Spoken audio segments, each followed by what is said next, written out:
being 5:31, this 11th day of August, 2025, in the Government Center of the Town of Lake Placid, I'll now call to order the regular meeting of the Lake Placid Town Council. We are honored to have with us Reverend Norris from the Lutheran Church.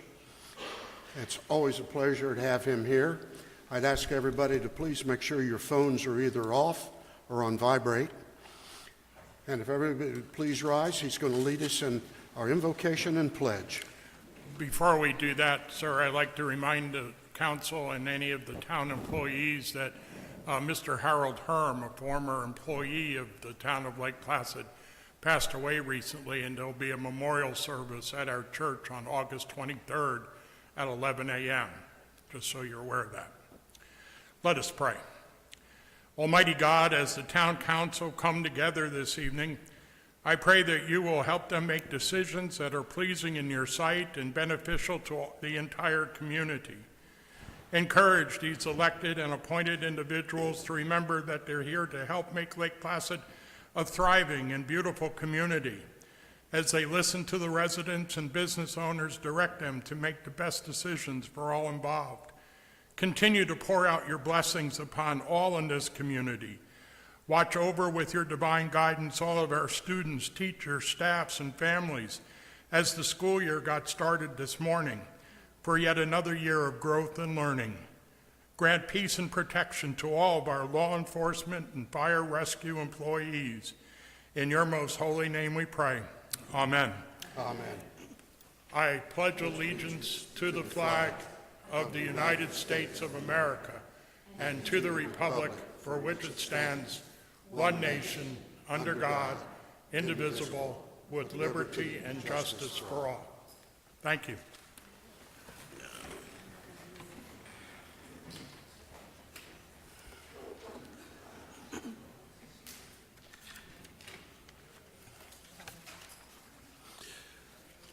I ask the clerk to please call the roll. Mayor Holbrook. Here. Councilmember Hayes. Here. Councilmember Worley. Here. Councilmember Charles. Here. Councilmember Eberhardt. Here. Okay.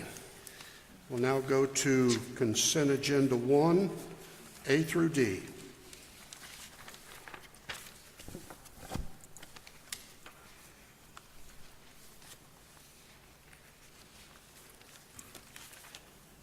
Make a motion to accept consent agenda 1 as on the agenda. Second. We've got a motion and a second. Any comments from the podium? Just a couple, please. Rachel's not here, but I wanted to thank her for the new report on accounts payable. I think 4 pages is great, and if Charlotte, if she can look at, is it easy to pull the description of the spending in? It's just another column. I think that would be helpful, not just the vendor, the amount, but what the description.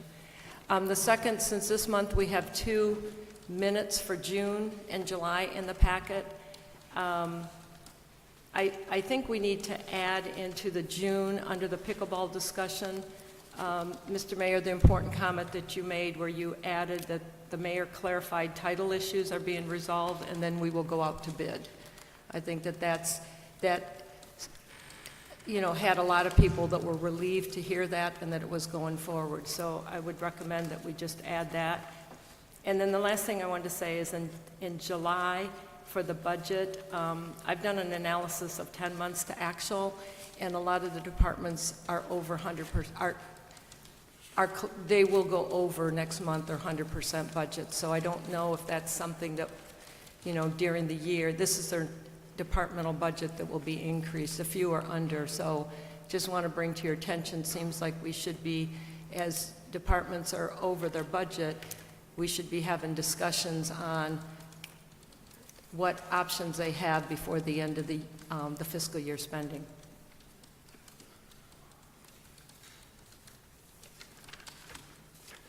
Okay. Any other comments? Take it to the audience. Seeing none, bring it back, pull the council. Councilmember Hayes. Yes. Councilmember Worley. Yes. Councilmember Charles. Yes, with that amendment that I suggested, to add that the mayor has acknowledged that the title work is being completed, which was the holdup, and it'll go out to bid. Councilmember Eberhardt. Yes. Was, Eva, was that because we're all saying yes, that's, Yeah, I probably should have, can we re-vote on that? Because I kind of didn't add that until after I took the other roll call. So do we want to re-vote on that? Or are we all good with it? Bring back up and revote. what, the revote would be to Well, accept it with that one Do you want change. to amend, Councilmember Hayes, do you want to amend your motion to include the correction that Ms. Charles did for the meeting? I'll amend my motion to the two corrections that she cited. We're good. All right.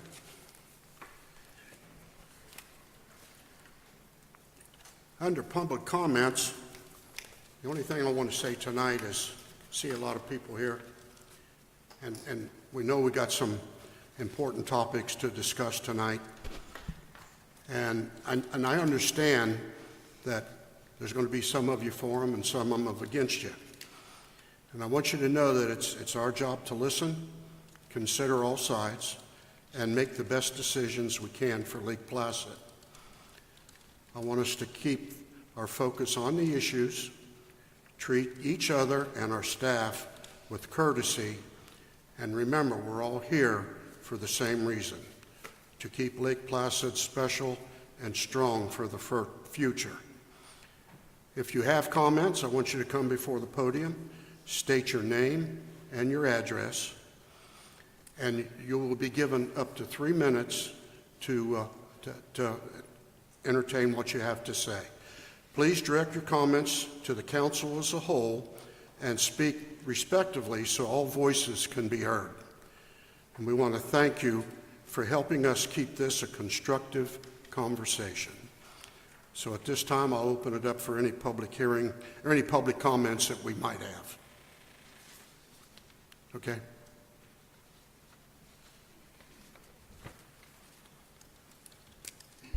Thank you, Mr. Mayor, members of the council. Ray Royce, 113 Water's Edge Lane here in Lake Placid. You know, often we get caught up in the news that's out there on social media, and there's your usual 3 or 4 pot stirs, malcontents, but I think it's important. There's a couple things recently I came across that I want to say thank you to you all for. Number one, for years, we've been waiting for the pipe bursting project to be over so we could revegetate, parts on the south side of Interlake Boulevard. I want to compliment you all and your team because it looks great, the trees and bushes they put back in. All your trees are trimmed, so I'm glad we finally got the pipe bursting done. You finally got that done. Number two, recently had an opportunity to interact with Alan from Solid Waste, have some property, Helm, and some properties out in Lake June Point. We were trying to get rid of some stuff after my father passed, and I called Alan and asked, what I need to do about setting some stuff out. Had a great conversation. Your all's team picked up those few items the next day, and I guess I want to say, as you all go through the budget hearing, how thankful I am that we have the opportunity at only $290 a year to have the trash collection we have. I think Highlands County in their upcoming budget are going to go to $268 plus some change, call it $269, and we are indeed fortunate at $21 more than that to have 104 pickups plus white goods plus solid waste. So I think, again, thank you for the good town staff you have that operates it, and thank you for the policy we have as far as solid waste. Also wanted to inform you all that the county recently sunset the Industrial Development Authority, reconstituted the Economic Development Committee, Advisory Committee to the County Commission, and now all 3 municipalities, including Lake Placid, are automatically entitled to a member on the Economic Development Committee, Advisory Committee. It can be a council member, it could be Charlotte, whatever you all ultimately decide to do. But I would encourage you all in the coming months to figure out who you want representing the town and have them get involved. Thank you for your time. Thank you. Gary Freeman.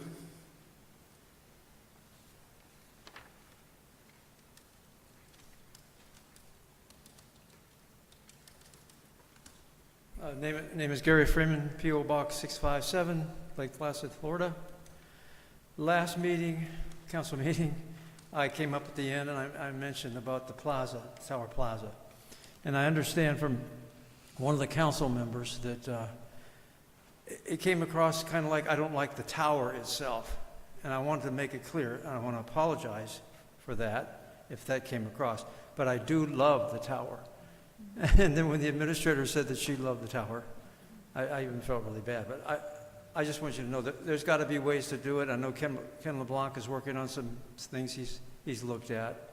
And if we stay positive, I think we'll get it all worked out. But I just want to apologize for that. I do like the tower.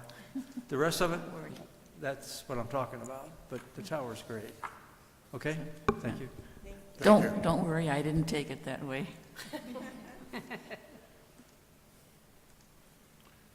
All right, not seeing other, we'll move on.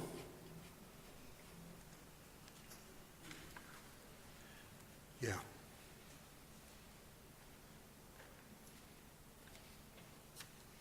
All right, we're going to move to number 6, resolutions. We got 2025-16, Plat Administrative Authority. I know.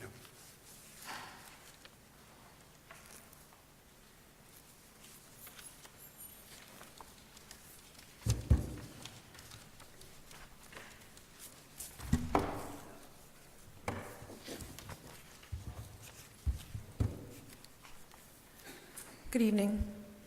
Dana Riddell, Town Planner for the record. See if I can get this mouse to work tonight. There we go.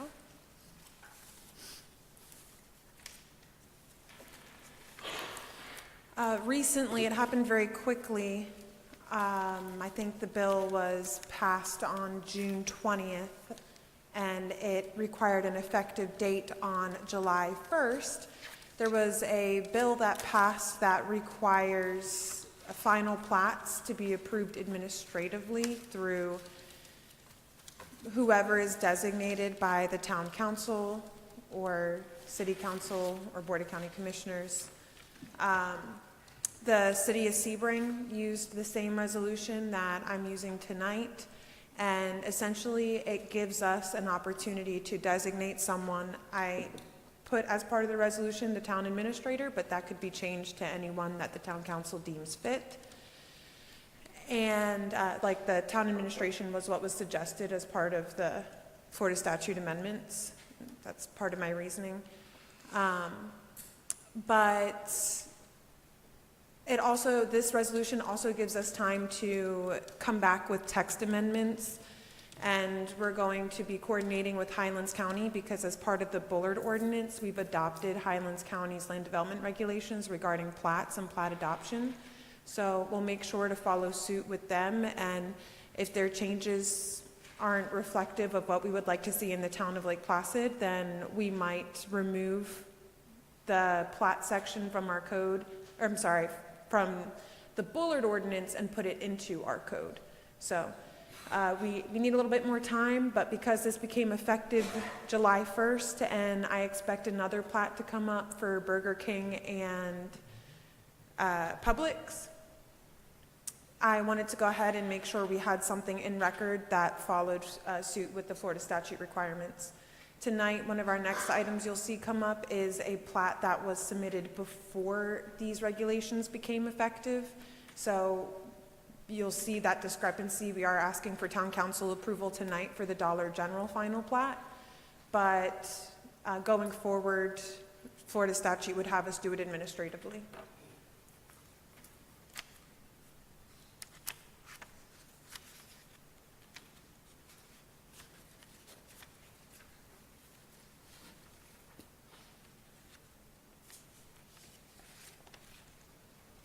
So you're simply looking for a motion to approve the resolution? Correct. So Second. So move. All right, so we have a motion and a second. Any comments from the podium? Just a quick question. Does LPA get involved, or this allows them also to not approve, then it comes to us to approve?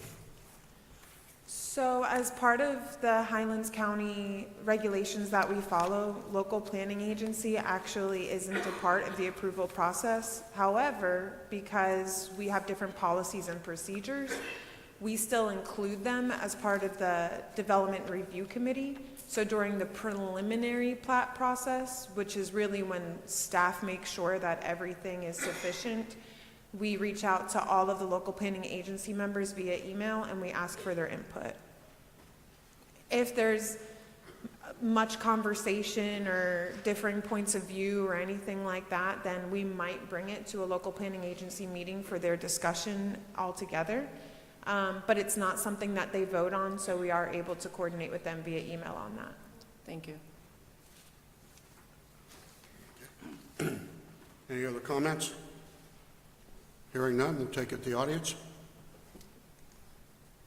Seeing none, bring it back. Poll the council. Councilmember Eberhardt? Yes. Councilmember Worley? Yes. Councilmember Hayes? Yes. Councilmember Charles? Yes. Okay, item B, Resolution 2025-15 has been removed from the table for this meeting.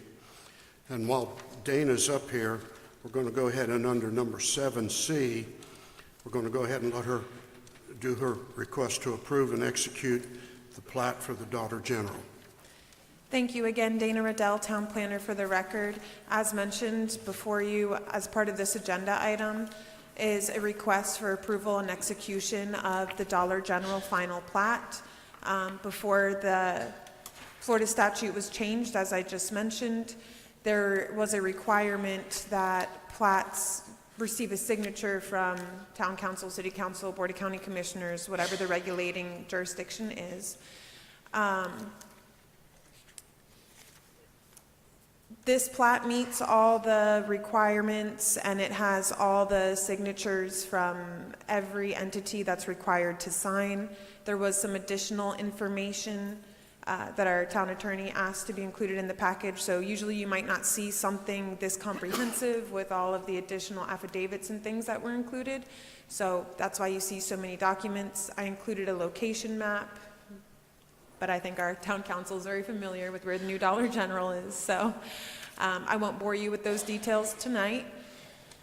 There's a representative from Dollar General here if there are any questions, but they have completed their building and all required inspections and they have received a temporary certificate of occupancy. After tonight, they will be eligible for a permanent certificate of occupancy from the town of Lake Placid. I'm here to answer any questions. Oh, and I wanted to point out that going forward,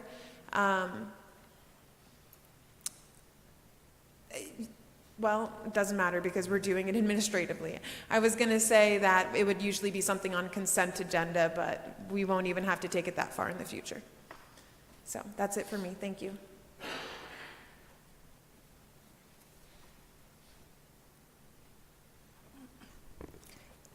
So I'll go ahead. I'll move to approve and execute the plat of Dollar General Store 25680. I'll second. Okay. We have a motion and a second. Any other comments from the podium? Again, hearing none, we'll take it to the audience. Seeing none, bring it back. Poll the council. Councilmember Charles? Yes. Councilmember Hayes? Yes. Councilmember Worley? Yes. Councilmember Eberhardt? Yes. Thank you. I would like to thank, I don't know who's here representing Dollar General, but I'd like to,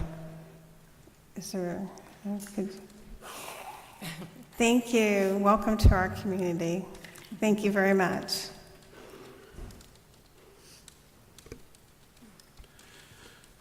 Okay, now we'll go to number 7, new business. And the only thing we have under that is explore operational efficiencies between Lake Placid Police Department and Highlands County Sheriff's Office. So I'll take that one. which got me front page of the paper today, with people jumping ahead on something that is not the motion here. So this came out during the budget meeting, and also a couple months ago, our town administrator, through different queries that she had, asked us, are there any items that we should be looking at for operational efficiencies, contracted services, et cetera. And even again, at a week ago's budget meeting, this came up again to come forward with recommendations. So looking at the budget costs and that, and I understand that, so there's no motion here to disband in the police department. I just want to put that to rest. That was never a motion. It's to do an analysis. We have a lot of costs, and I think that we owe it to the town taxpayers to take a look at the costs that we have, and are there any efficiencies that we can achieve. And so I did that, and we did that during the budget workshop, and we looked at, and flip to the next chart, because I think some of those numbers are important. And it just poses the question, is this something that we should have a conversation, we come back in the future, and then we make a decision? So the only item that I'm introducing is to have a discussion to see if there's operational efficiencies. Today, the Lake Placid Police Department is 45% of the town's general budget. 2021-22, it was $774,000, and this year it's $1,286,000. So it's a significant increase in 3 years. The Highlands County Sheriff Department, as everybody knows, is $39 million. We also pay taxes to the county. So people who are paying taxes to the county that also reside in the town are paying taxes in their ad valorem for police services, which is a good thing. Interesting to note is the town has a lot of broad service capabilities. Many we use today: 911 dispatch, county jail, animal control, first on scene.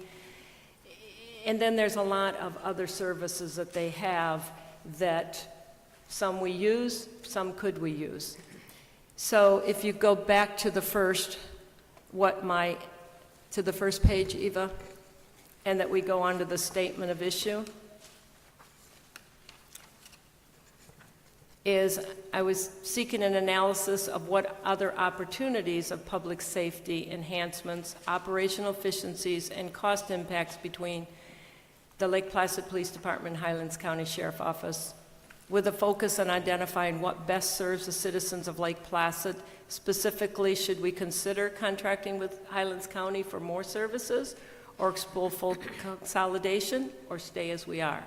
So the motion here is to authorize the town administrator to initiate the discussions with Highlands County Sheriff's Office regarding what potential service efficiencies may exist, including staffing, cost structure, and service levels.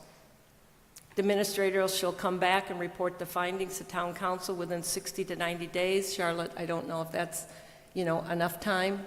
And then from there, we would have the town meeting with the citizen input on what those findings and what the ultimate recommendation would be. I understand this was done 20-some years ago, and the answer was no. And so it's just, I think, with costs that are increasing on both sides, the county and ourselves, it's time to start looking at what are the highest cost drivers that we have so that we can satisfy ourselves that there's no additional efficiencies, improvements, and again, without degrading service. So that's the whole intent of this. I appreciate getting my picture on the front page of Highlands County newspaper, but the heading was wrong. I've never suggested disbanding the police department. There's not enough information to know, or do we need to add people, or what? I don't know. So that's the agenda item.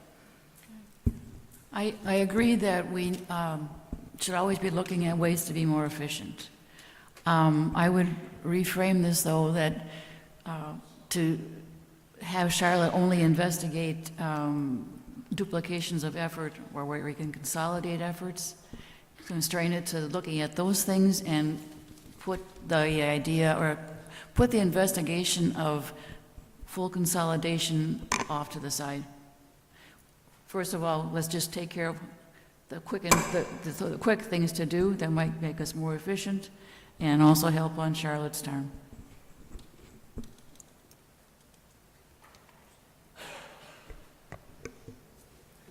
You want me to go, or you want to go, Deborah? I have a few things here on your list. As you mentioned, 9/11 dispatch is all centralized. That's already been cleared. We use the county jail. We use animal control. First on scene officer response, we do that as well. Training, instructors, facilities, and resources. We will have room for training in our new police station, which is under out for bid right now, and I feel strongly that this will be built. Specialized units like SWAT, K-9, all of those, cybercrime, drone, we can do some things with that. We can do some things with drone.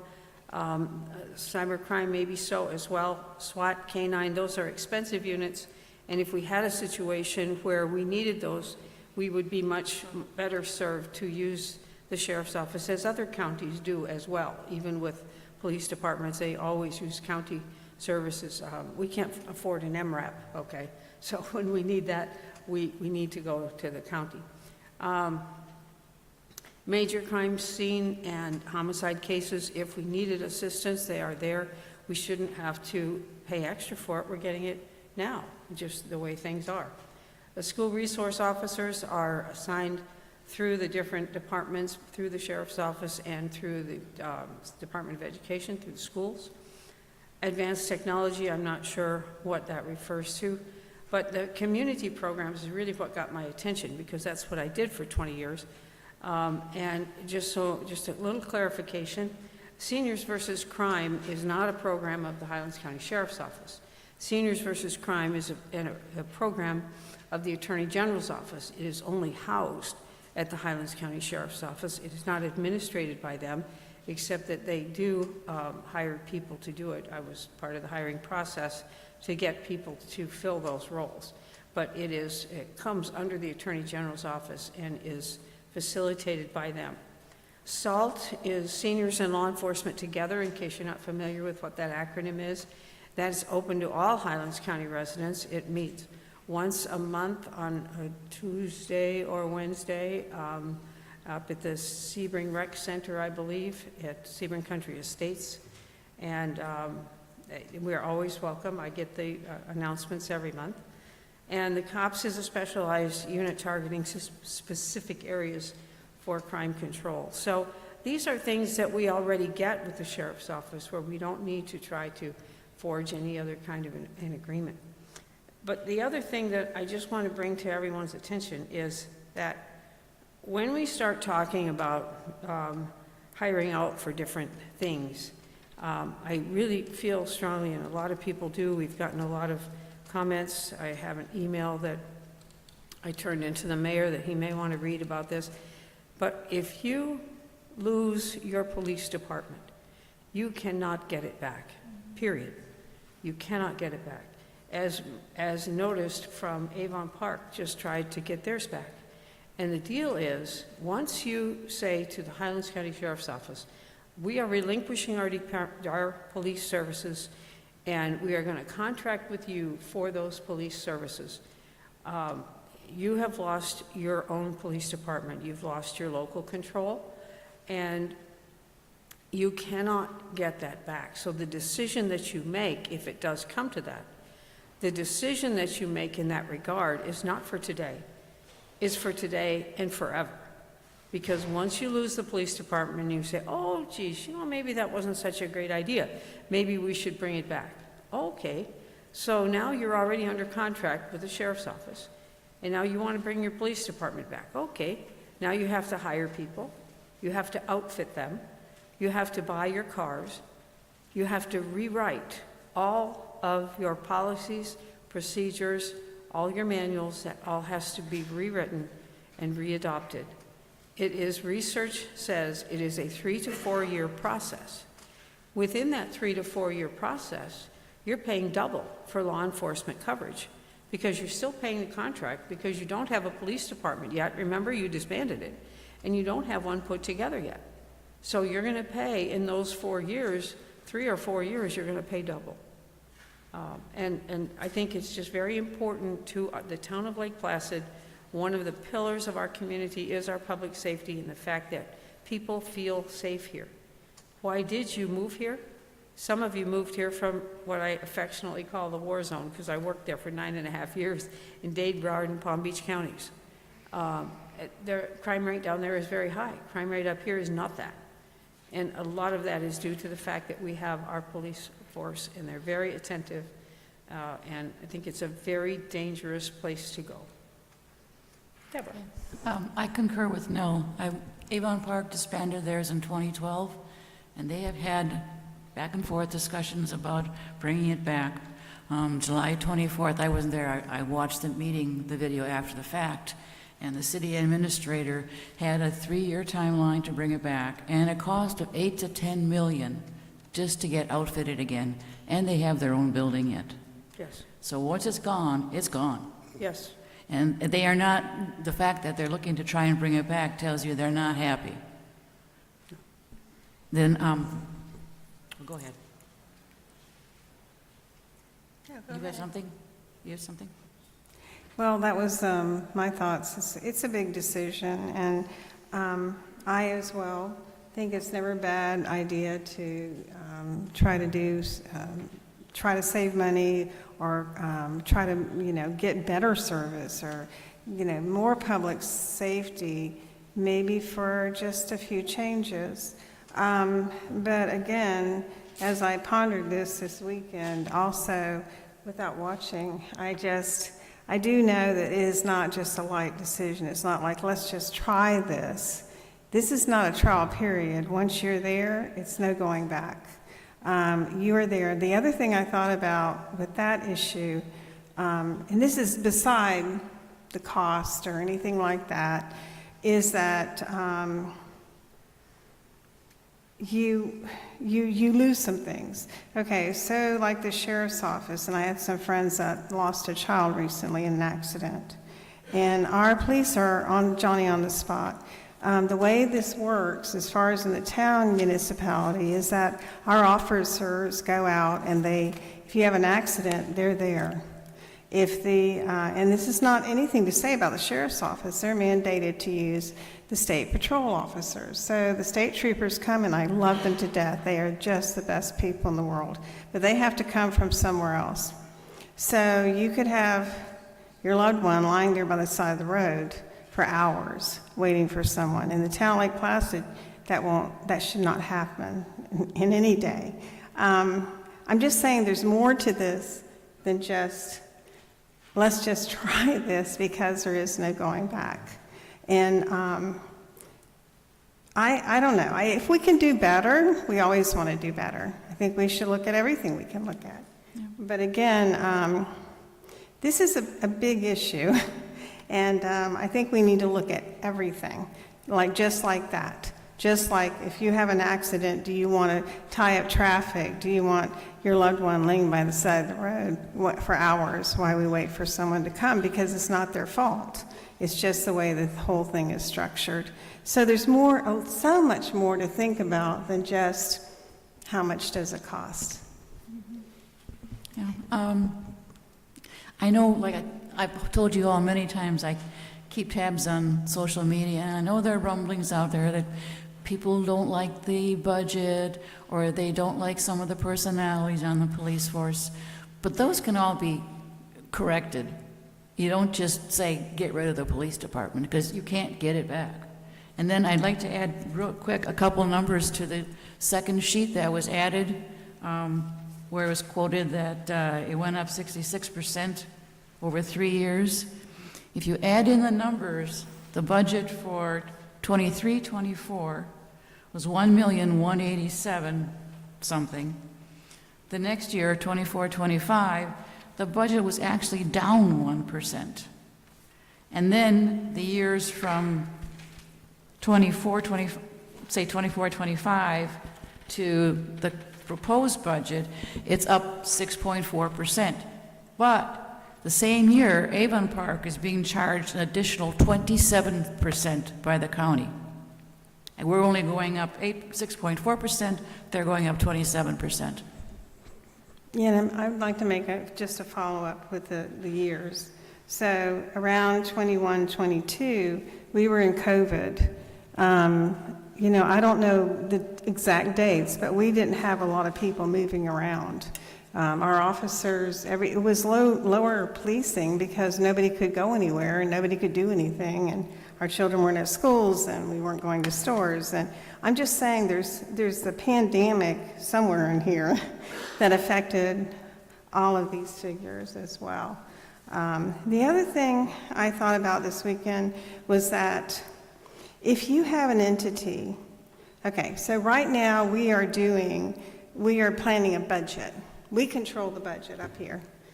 And you control the budget by coming here, and thank you for showing up tonight. So you control the budget as well because you give us your input, and you are the people paying the tax dollars, and you're the people coming into town and spending your money so we get sales tax off of that money that you come into town for, even if you don't live in town. But if you hire an outside entity, this would be like hiring a security company. And so you hire the security company. Well, if we hire a security company, we do up here, and you do, we can do a contract. And then we have say over that contract. We can just say, we don't want you to use you anymore, we'll use someone else because we're not happy with you or your expenses are too high, and we just changed our mind. Okay, so we would be entering into and I love the sheriff. Don't get me wrong, and I do not think there's any conspiracy or anything like that, but I'm just telling you, these are the dynamics of this whole thing. So who approves the budget for the sheriff's office is the county commission, which you can go there, and they do represent you. But as far as the town of Lake Placid, you've contracted basically with an entity that you have no say over. So every year, now there's no going back, so they come to us, and they go like, well, we raised our this or that. We don't get to vote on that. These people don't get to vote on that. You don't get to vote on that unless you go to the county. So we don't control the expenses of the police department anymore. The county does. So we have no say over that contract. We have to have it, which is no going back, and then we don't have any control over that budget. It is what it is. So I think that's what happened up in Avon Park. They said, well, this might be too much money. Well, what are you going to do, go back? No, we can't go back. So guess what? Here's the bill, pay it. So I'm just saying, I think it's better for us to have our little tiny area, to have control over what we do, and that would be control over our expenses for one of our biggest expenses for the town of Lake Placid. I think it'd be better for us to have control of it, you to have control over it, instead of an entity that isn't directly involved in it. So I appreciate and I agree with all of the comments that are being made. But we're jumping ahead to the conclusion of what analysis could give. So today, let's just throw some other numbers. On average, with a 1,286,000 budget for 2,400 residents, we're paying on average $520 per resident. Avon Park has just increased to 3.4 for over 10,000 residents. 340. If you do Joy and AI, right, is the average is about 250. I don't have that number, but and what made that up, but when you start looking at the numbers, there must be an opportunity somewhere, some efficiencies. And that's why I was saying just get together, go over what efficiencies, and then come back. Right now, we're jumping ahead that's the final. No, it's no different than 20-some years ago when Mayor Casantas went and talked to the sheriff, and they came and they gave the presentation, and then it was voted down. So I appreciate and I don't disagree with the comments that are made, but this isn't about jumping ahead and making a decision to do anything because we have no facts. We have no facts, no information. It's just initiating that discussion so that in 90 days, or whatever that period is, then the facts would be presented and then the decision would be made. Anything from 3 types of things to nothing.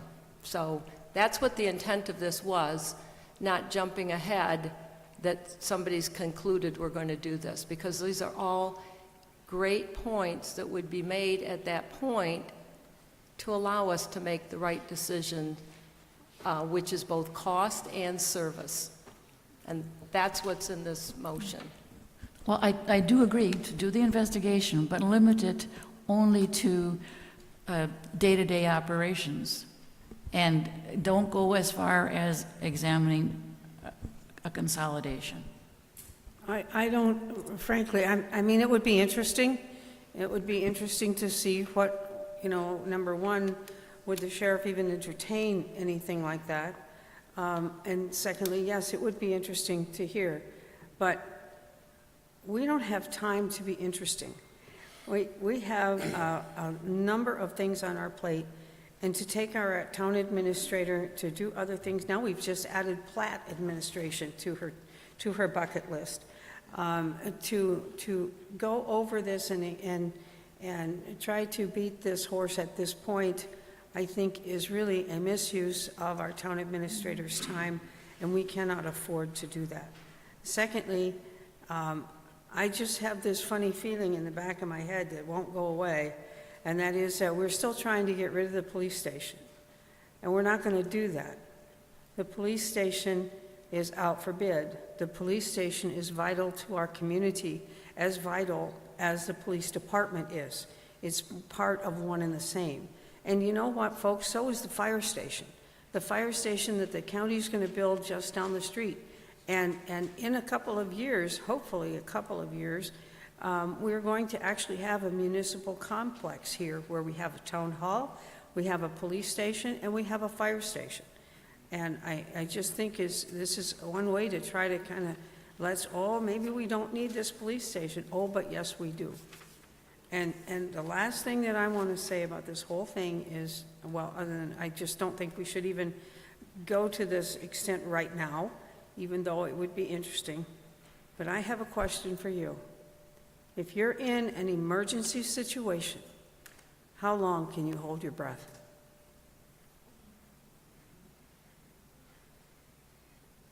And You all done? yes, sir. My turn. I appreciate all the comments that you just heard, but I want you to understand one thing. This motion is the first step in eliminating your police department. It may not say that, but it is definitely the first step in that direction. And I'm against any motion that's going to interfere with the safety of our residents. Is Earl and Sally Clare here? Yes. I'm not going to pick on them, but I received a letter from them, of one of many, by the way, and it kind of pretty much says everything. It says, I am writing today to voice our support for keeping the Lake Placid Police Department. We live just outside the town limits, but my wife grew up in Lake Placid and is a graduate of Lake Placid High School. We were married in Lake Placid, and my wife taught school in the area for a number of years. The Lake Placid Police Department is a real asset for our community. They have done an excellent job over the years and have continued to maintain a high level of police protection under the new police chief. The Highlands County Sheriff Department also does a fine job of providing protection of those of us who live outside the town limits. This current debate does not seem to be about the level of police protection, but more about the issues of building a new police station. I would suggest that the most important issue is local control of police protection. We therefore recommend that you vote in favor of local control.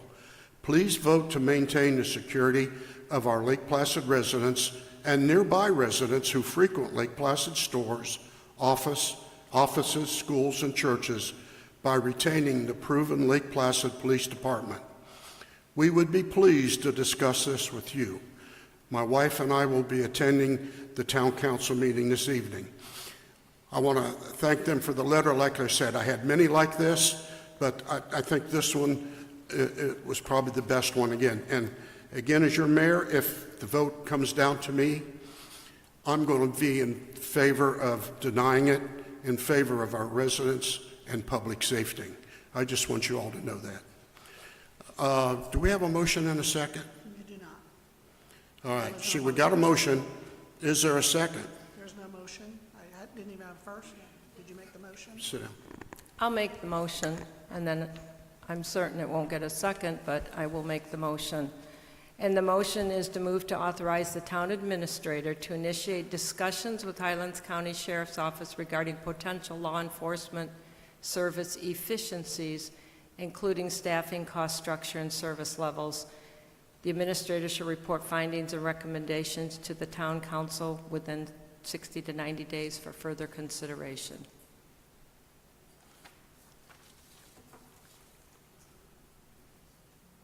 Is there a second? Motion denied. Let's move on. You don't open it up public? I'd like to thank you for bringing that up. I mean, I don't think there's anything wrong with exploring things, but I just think we're really maybe later, just on a side note, just to see if we can improve efficiencies. Maybe when we're not in the middle of all these crises and trying to get a $40 million wastewater treatment, all of that going on. But I appreciate it. I do. I appreciate your thinking of that. And I do think maybe we should see what we can do as a team going forward once we're out of this crisis situation. Thank you. And I will say this really got out. We had a call from a television station in Tampa concerning this issue. Of course, my answer to them was I was going to wait till after this meeting to give them any kind of an answer, which I think was the most appropriate way to do it. But even though it was not passed, I think it's still important for the public to be able to speak on this if they wish. And the lady over here first raised her hand. Make sure you come to the forward to the podium. Make sure you state your name and your address for the record. My name is Mrs. Wanda. Wait till you get to the mic. Thank you. My name is Mrs. Wanda Hall, Mayor, and I thank you so kindly. My husband's in a nursing home, and I didn't get here in enough time to put in the paperwork. But what I wanted to say about Lake Placid Police Department, hands down, we should not really be even having this discussion or even a continuation on whether we need to keep Lake Placid Police Department. And I say that to say, whatever's going on with Avon Park, whatever's going on with Sebring, for they do not compare to the men and women of Lake Placid.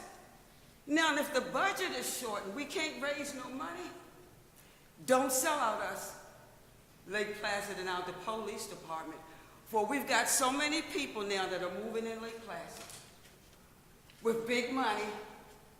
They're taking control over our city.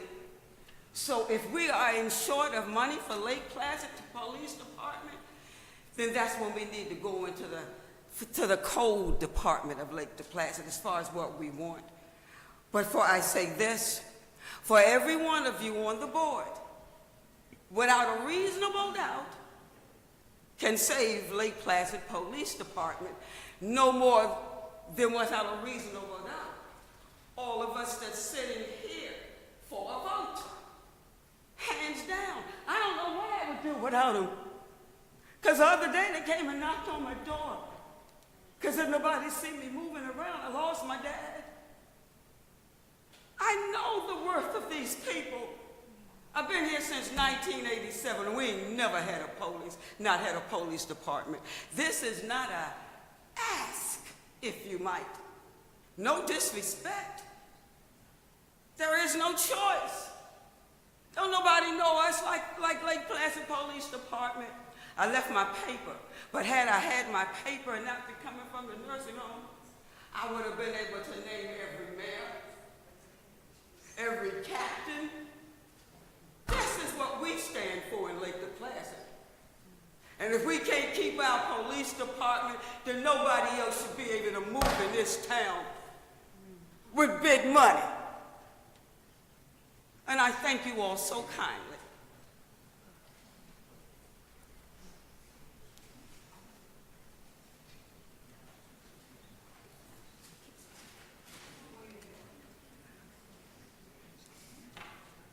Good evening. Marlene Barger, 760 Sunset Point Drive. I haven't heard anybody at all that I've talked to in the town over the last several years talk about disbanding the police department in Lake Placid. Someone turned this into an emotional issue because they knew what the result would be. The police department, if you look at the statistics that we have here, the question should be, why did we have such a $500,000 increase in over 3 years in the cost of the police department? Now, Colleen brought up a suggestion, and I'm not sure I agree with this suggestion, that it should be the town administrator. I would like to see our police department sit with the sheriff's department to talk about some of the things that Councilmember Hayes talked about. What areas can we have overlap that would save the cost in the town of Lake Placid? Everybody wants the same thing. We do, however, in our ad valorem taxes, pay for the sheriff's department. And so there should be some benefit that comes back to us. And there are a lot of times when they overlap. But I'd like to see our chief of police and perhaps the chief, but at the county level, talk about areas where there could be some consolidation and some savings that might help them as well as us. So I think that's the most important thing. I'm distressed, however, that when somebody raises an issue over the cost, we turn it into an emotionally right away, run to the newspaper and say it's disbanding it. There were a lot of inaccurate statements in the police department, in the report that was in today's paper. And I want to make a couple additional comments. I don't appreciate it when I send an email to people at the town council and all of you, that email is then briefed to a member of the press without my permission. I would not do that to you. What? That's fine, but I would like to be told, and you could always call me. I think you have my phone number. The other point that I'm making is I'm tired of reading in the newspaper about those people in Lake June Point. That was never brought out when we had 3 men sitting on this panel from Lake June Point. It was never brought out when we had 2 people sitting from Lake June Point. For some reason, since the last election, that's become an issue, and I don't think that should be an issue. The concern that I had in my email was we have someone on here, not someone who was the auditor for GM. That I never said. What I said at the bottom line is we have a person who was one of 200 senior executives at GM out of it.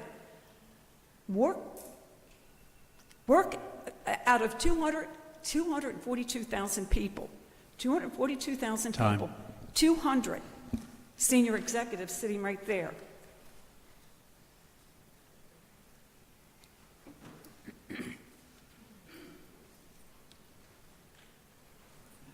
For the record, Charles Wilson, 763 Sunset Point Drive, Lake Placid, Florida. 20 years ago, I was associated with the same question that was brought up tonight. It gets emotional. I understand. Councilman Charles, I appreciate your effort to keep our taxes down and looking at efficiencies. The one thing I do disagree with, though, is if your job is on the line for 60, 90 days with the attrition in the labor force that we've currently had, how would you like that hanging over your head? That we'll get back to you if we're going to merge or not in 60 or 90 days as a police force. I mean, we've lost a lot of people in this town staff. If you knew your job possibly wasn't going to be here in 60 or 90 days and you could go somewhere else and make more money, why would you stick around? Effectively, you're getting the same thing that it's a self-fulfilling prophecy by doing that. And that's why I agree with the decision that the staff has made. I am all for all the cost, anything that we can do to integrate and to We've got mutual aid agreements and everything. We don't need to do a lot of duplicative things, but there's always room for improvement, and I applaud you for broaching it. It is a difficult subject to bring up and discuss, and I've sat where you've sat and had that discussion before intimately. And it is difficult, and I commend you for bringing it up. We're all taxpayers. At the end of the day, we're all wanting what's best for Lake Placid. And we're all looking at different ways of getting there, and we've all bringing different experiences to the table. But I'm glad that the motion went as it was, but I encourage you to look for efficiencies and where we can improve. That's what it's all about in government, business, everything. Thank you for your time. Thank you.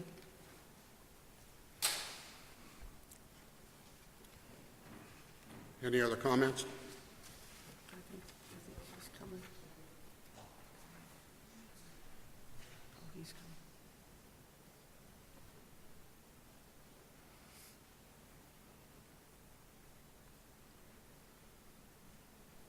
My name is Chet Heath. I live at 588 Sunset Point Boulevard. You've probably heard that before.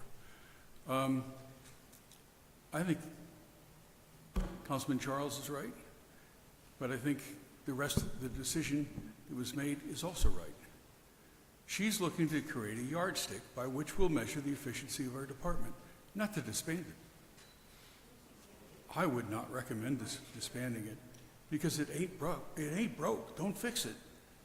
We've got experience from just about everybody where they have a positive interface with the police. Hey, I've gotten tickets. I deserved it. I was wrong. But I found the people to be the police to be polite and correct. I think that's a lot to give up. And I mean, they're doing the best and they should be rewarded. Anyhow, thank you.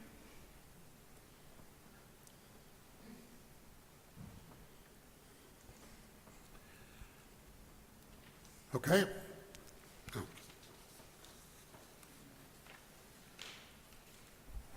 My name is Rosemary Heath. I live at 588 Sunset Point Drive, it's Lake Placid. When we're spending so much money, I think for the citizens in this town, it'd be nice to see why, or if there's any other way we can save money. There's nothing wrong with our police. We need our police, but we need to look to see if there's any way to save money.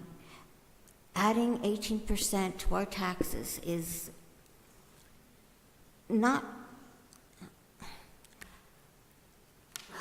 it's not what we should do. We should limit what the taxpayer pays and figure out ways to save money. Right now, all we're doing is we're going to spend this money in this department, that money in that department, and the other money in another department. This town has been neglecting many sections of what we need in this town. To fix it all at once is wrong. You can't lay all the responsibilities that other council members placed on us and have us take care of it all in 1 year. And I think everything that costs over $1 million needs to be reviewed and needs some say from the public. We have no referendums here. I mean, everything is just done by maybe the city council members, maybe a group over here, but I don't see public meetings. I used to always go to public meetings back home, and we need public meetings here. We need to know where this money's going, why it's going there, and if there's another way to save it. Because you don't just have an idea, and it's a great idea, but spend all your money on it. We need to know, we need to prioritize, and we need to let the public know why we're spending this money, and not just take the money that we're making, raise our taxes, and not have your citizens understand. Thank you.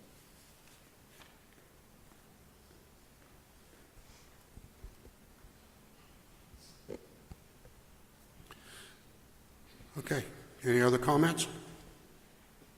All right, we'll move on.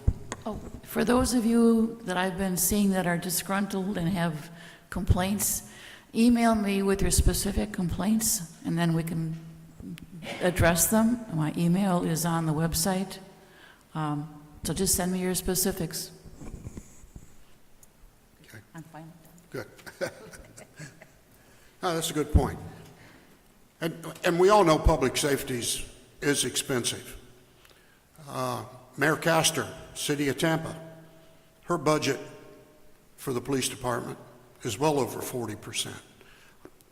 I think if you look at every city in Florida, you're going to find that that's probably the most common number, between 40 and 45%. Are there ways to save money? Yeah. Maybe we can look at that and try to do that. But again, I would just never vote for something that would interfere with the safety of our residents. And I just want everybody to know that. Okay. All right.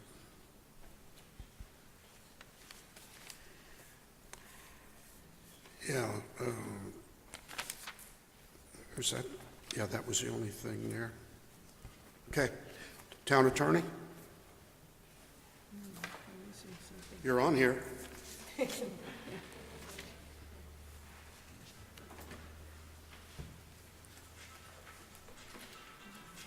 No, there's nothing there. I just wondered if you had any. Thank you. Boy, did I put you on the You spot. did, and I was speechless for a change. Thank you. I have Could you do nothing that tonight. again? All right, now we'll go to, under new business, we'll go to item D, under town administrator. Did we do 7D1? That's what he's doing. 7 what? 7D1? That's what we're doing right now. I'm sorry. Okay. I'm there.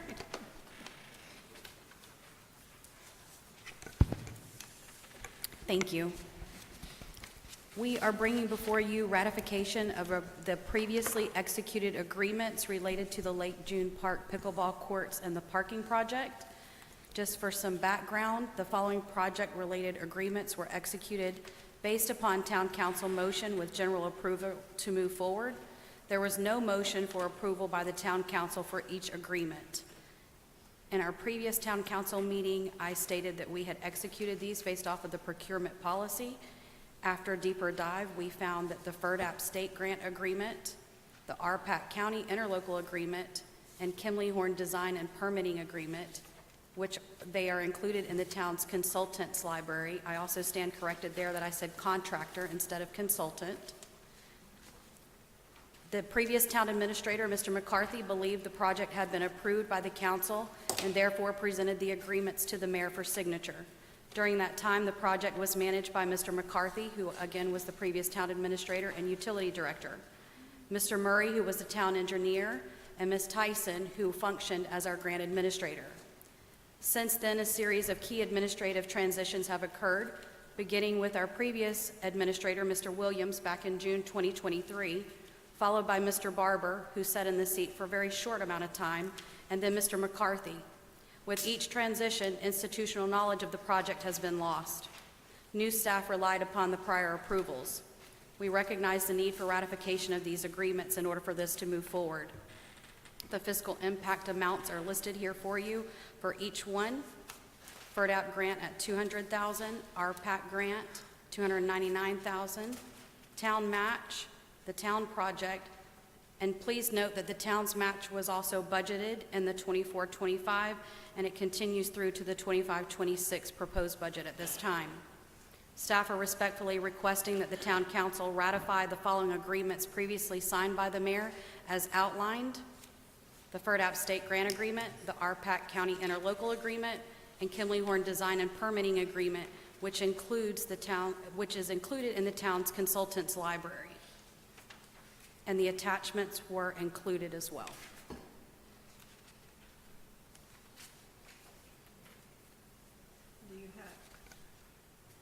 Do you have a suggested motion or?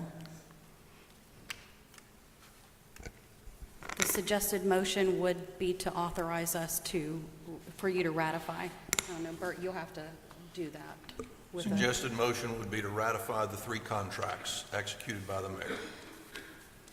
Do we So moved. take them all at once, or can we You can do it either way.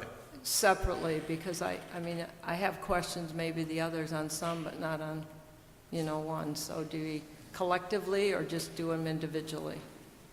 I was just gonna, Like what would have happened in a town meeting, right? These should have all come forward in a town meeting for a resolution. And now, because that didn't happen, that's why we're bringing them forward now? Which is easier for you? I think I just made the motion that we go ahead and move forward to ratify all the agreements, but if I don't get a second, I mean, we can discuss that and change it. It's whatever y'all want to do. I'll second that, Deborah. I'll second that. Okay, we got a motion and a second. Now I'll open it up for comments. I do. So Bert, for the RPAC, are you okay? Because I know you like to tangle with Highlands County on any interlocal agreement. So I'm guessing, as town attorney, you're fine with the language as stated in the RPAC? It's been a while since I've seen it, if you'll give me just a moment.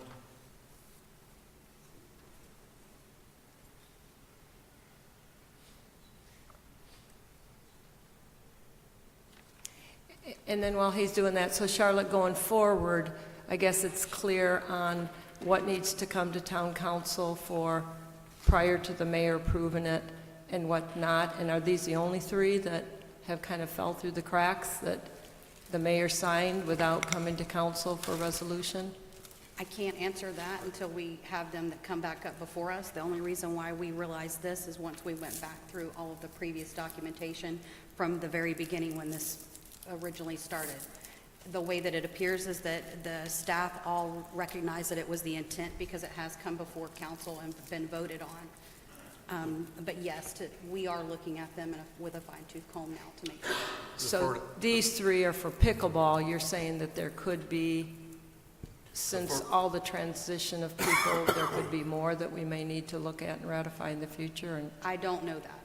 I'm saying I don't know. The grant is legally sound as you requested. the RPAC, I'm saying. RPAC. RPAC that says Lake June Park Phase 3. Construction of pickleball courts, paving, parking, drainage, and path connectivity. That is the standard grant used by the state when they're giving you money. It has a few things that protect the state, as they always do. And if you want the money, you have to accept it. This is their standard grant that we have them approved in the past. For the county. The RPAC is the county, right? The RPAC is the county interlocal agreement. I read that. It's Okay. fine. The Okay. FERDAP is the state grant. That's their standard Right. grant agreement. It's acceptable and normal. Okay. So I've got some questions on the FERDAP, and I get it. FERDAP's a very extensive, it's like, what, a 30-some page contract with a lot of language that there's no flexibility to change. And I think, Charlotte, for you, there's a lot of administrative work in there that, we have the reports we have to submit and things like that. So there is a lot of details in here that we've agreed to do. The page 1 says, and this is just curiosity, it says the line item is $200,000, that's what we're getting for FERDAP. And it says the ready waiver is $50,000, so the total amount of funding is $250,000. I've never seen those numbers before. I've never seen the $50,000 ready. I thought it was when we submitted the grant for FERDAP, I think it was 400 and some thousand, because we had to match so much and they had matched so much. So this amount that's been signed is different than the original grant that we submitted. Rachel is not here, our Okay. finance director, to be able to answer that thoroughly, but what I do know is that because we're considered a ready community, that we receive money towards that. But again, I will have to defer that to Rachel whenever she's back to be able to answer that more in depth. Just in case it has to be revised, right? So I would think we would match what we originally submitted and got approved by FERDAP, whatever the amounts were on that, which was like 407,000, something like that. And these questions, if you go to page 143, it talks about fixed price subcontractors, and a lot of provisions apply, like they are awarded on a competitive basis, fixed price subcontract. So there's a whole bunch of rules in here that's not surprising about invitation to bid, request for proposals, and subcontractors. And then it talks about the grantee may request approval from the department, which is FERDAP, to award a fixed price subcontract resulting from procurement methods other than those identified above. So when we go on to the Kimley Horn contract, there's some vendors that are in there that seem to be pre-selected. So, and I'll have questions on that, but we just need to make sure we signed an agreement that says we have to request permission from them on pre-selection of suppliers. So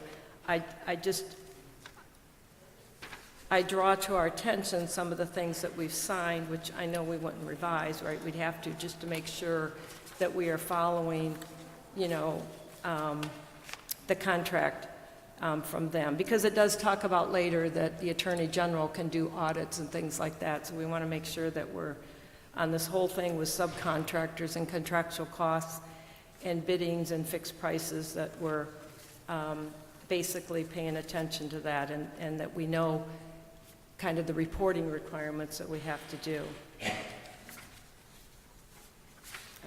See if I had any. And then, of course, and I think Rachel will do that, no commingling of funds. So when the money comes in, it has to be in a separate account so that we can show. And this is a reimbursable grant, so I think that's important, because this is money that we will be paying out $200,000 and then have to provide all of the documentation that's to their satisfaction in order to get reimbursed for that. There's another chart that has that 50,000 ready, saying the total estimated project cost is 250,000. So that's on page 157. I think we need to take a look at that and maybe revise that to what the costs are. It's just, and I can see why a lot of people don't apply for FERDAP grants, because of the documentation that you have to provide to them in order to get your money reimbursed. So those are pretty much a lot of just the comments I had. I mean, I don't, except for the dollar amount being different than the original, you know, it looks like the rest is just to you and your team of the requirements that you're going to have to do, which are extensive, and then to make sure that the subcontractor clauses that we really are following. I have no objection to the Kimley Horn, but because of all the transitioning with personnel, when they say it's based on the construction drawing prepared by the town, there were a couple of them. So we need to make sure they're looking at the right drawing. The first one had the courts near to the roundabout, and then it was moved. And I know there were discussions on the layout of the parking, a lot of town comments on the layout of the parking. So we need to make sure they're getting the right drawing. Can we get a copy of that? I mean, because I'd like to see where the retention ponds are going and everything. So you're right, you know, to your point, that we've provided Kimley Horn something as part of their, you know, their contract. So I'd also like to see a copy, and I'm certain the public would, of, okay, what is the drawing layout that they're proceeding with? But we, realizing that the layout, the final layout that we have is the final layout that was voted on. Yeah, So I it's know, not I going to just- come up for discussion again. Well, I just want to make sure that they're looking at the right drawing with all the turnover in staff. Absolutely, absolutely, yes.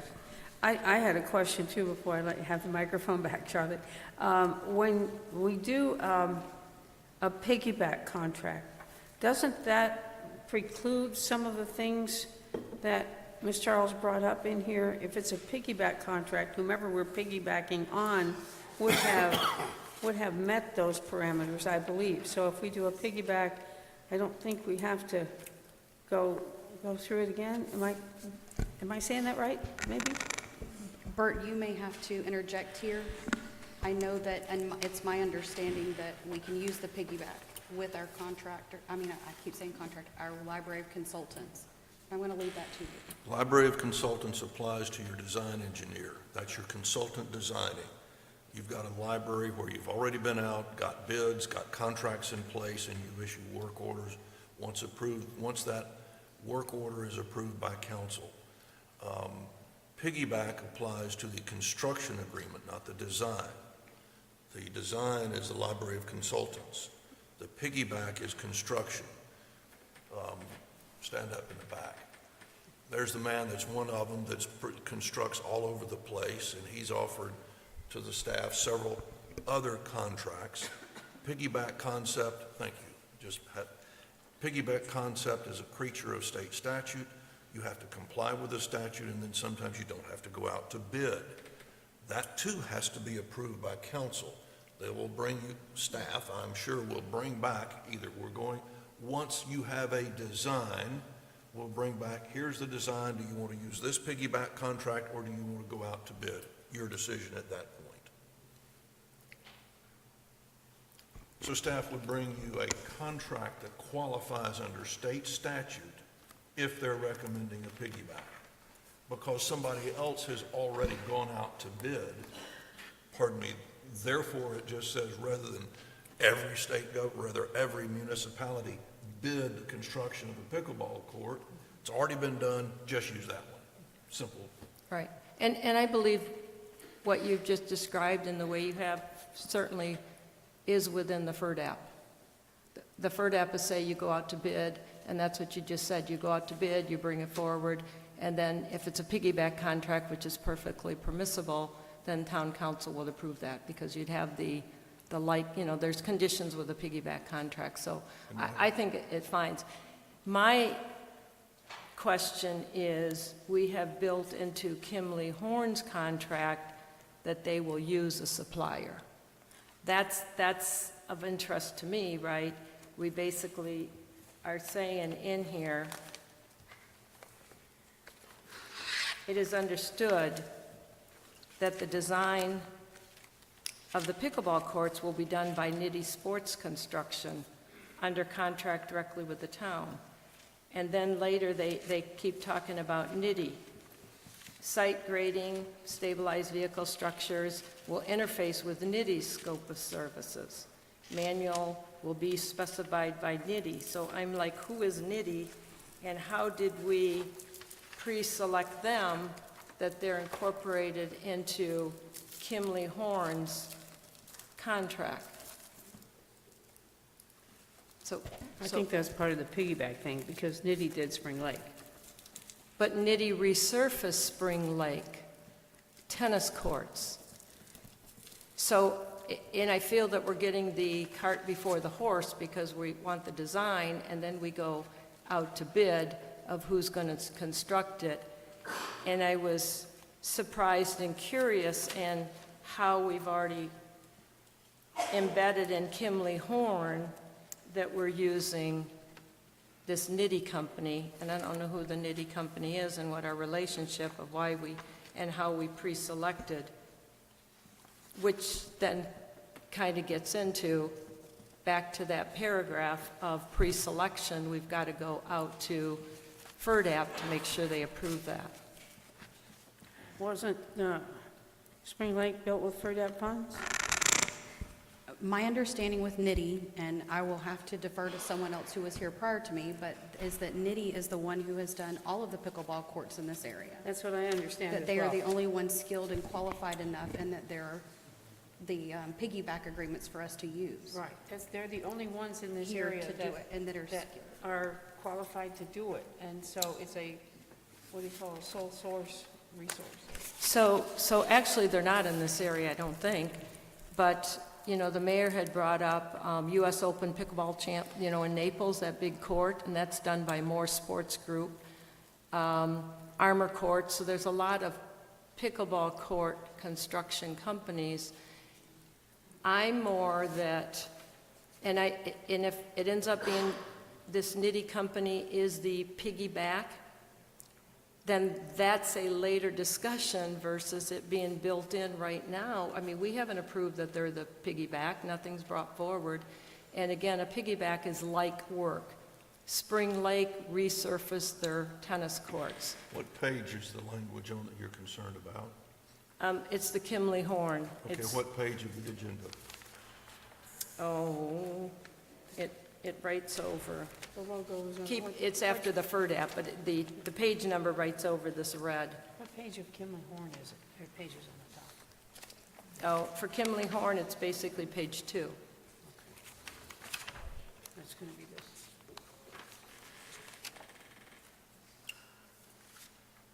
So, yeah, Eva, it's like, Yeah, the logo at the bottom. I think the even, photo it writes might over be the like page number. 174 starts the the Kimley Horn contract. Yeah, I think you're right. 174. Yeah. This doesn't mention, Where are you at, Bert? I was trying to see if. It does. So page where is 2, the mention of page 2, number 4, Kimberly Horn will provide? engineering services. And I'm Okay. fine, I have no issue with what we're having Kimley Horn do. Where's the language that says Nitty? Number 1 says site grading design for the stabilized vehicles areas, stormwater system modifications, and design to finish subgrade elevation to interface with NITI's scope of work. Well, that's something that Kimberly Horn is doing to interface with who they know is the best constructor in the area. So, There's- no, oh, let me sure, go finish, ahead. if I may. This is an engineering question, design question, that Kimberly Horn says they will tend to. This, and as I read this, this is not bringing in or guaranteeing NITI anything.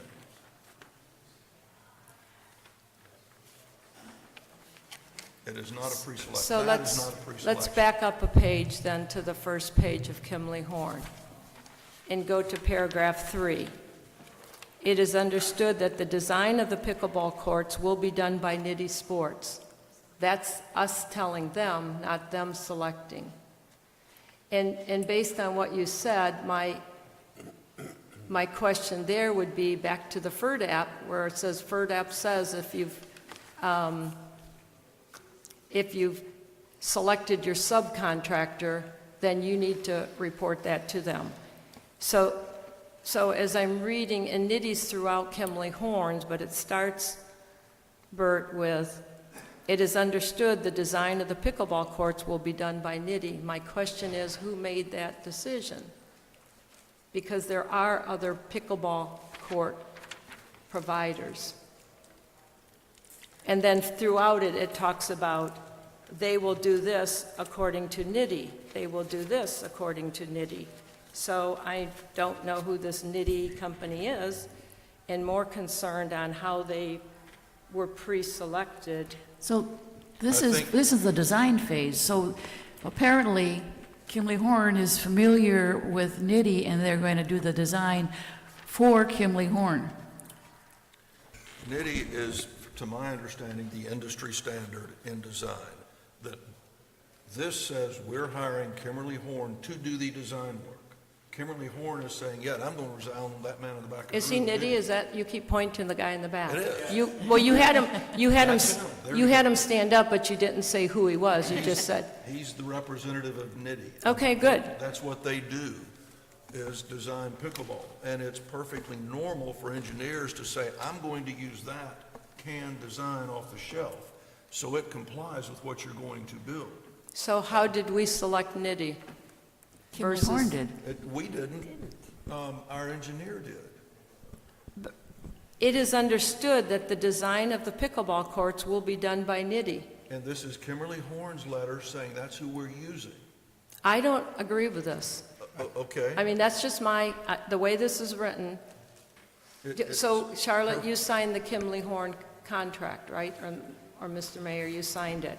Is that your understanding, that they're telling you this is who we're going to use? based on what was given by? So is this a design and construct contract? No, this is just the design contract. Understand, Oh, but why wouldn't this say any of the other pickleball court providers? I'm concerned that we have pre-selected a supplier. no, you. It even came out in last month's meeting where Eva's talking to and signing a contract with Excavation Point, Central Contracting, and Nitty. And it's just the fair bidding process. I mean, I'll go on. Who's the general contractor of this job? There is not one because it's not even been designed yet. As To soon as we have a design, we can then determine a general contractor by either Yeah. bidding or piggyback. There are a lot of times a design engineer will use a design I'm going to say off the shelf, a canned. Mr. Nitty in the back, I'm sorry, I don't remember your name. You told. I'm happy to approach the podium and then You do so at your own risk, and I'll throw that to the mayor. I'm not local, so I'm not. Yeah, come up to the podium, please. Where are you located? State your name for the record. Sure. So Jonathan Papp with 90 Sports, corporate offices in Longwood, Florida. Where? Longwood, Florida, just north of Orlando. So our firm specializes in the design and construction of sport courts, tennis, pickleball, and basketball for municipalities. We've worked with your entity for several years now through some of the names that were mentioned previously that held short-term positions to kind of get this project going. We were brought into this project due to our ability to complete the project, but then in addition, since we have the ability to cooperatively purchase use a co-op or a piggyback with your town. So that was one thing that we were offering that would streamline the process. One of the differences between our company and the companies that you mentioned, we're the only company in the state that builds the court ourselves. And over at Spring Lake, we reconstructed those courts. We did not resurface them. So we converted 2 tennis courts into 6 pickleball courts. It was not just a resurface, it was a construction project similar to what you're looking at here. But maybe to clarify, Kimley Horn reached out to us as perhaps a consultant on the project. We've worked with Kimley Horn on other projects, other court-related projects, so they reached out to us since we had some knowledge of the project prior, and since we are familiar with court design. They're a civil engineer that specializes in civil design. We're a court contractor that specializes in court design. I think if you break it down like you're thinking, okay, so let's take it out of design because design is more people don't understand design. Let's just say Bill Brantley back there. I contract with him to build my house or build a commercial building. He's going to subcontract out jobs. Doesn't mean I have to get involved with Yana Concrete or whoever designs the cabinets, and we don't have to go out for bid for every part of what he's doing. He's the general contractor. He selects people to work with, consultants, people that, but I don't ask him to go out for bid on each part of that. And the design's a little bit harder, but this is kind of the same idea. Even biologists, they'll contract, the government contracts with a big company, and then they have different biology teams, do studies. But we don't have to go out for bid for everybody they're using. We're contracting with Kimberly Horn, and then they're going out getting specialists that they trust, but we trust Billy Brantley to do the right job.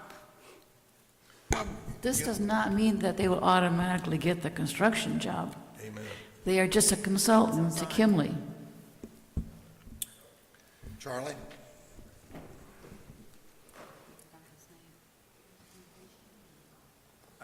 familiarity with this topic. Charlie Wilson for the record, 763 Sunset Point Drive. Nitty was contracted in the beginning when we were trying to get cost estimates and designs for the RPAC grants initially. So they were instrumental in helping us design, and to my knowledge, didn't charge us anything at the time. Correct.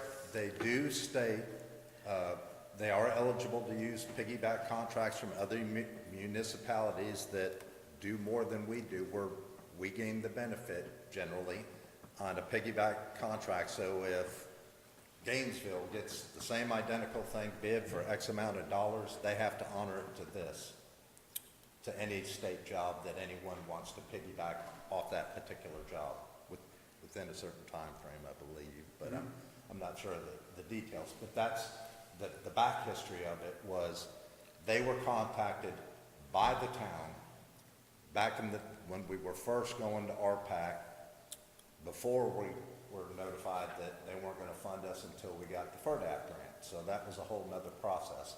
But they were kind enough to come with us at Polston's office, sit down, come up with, we needed numbers in order to present to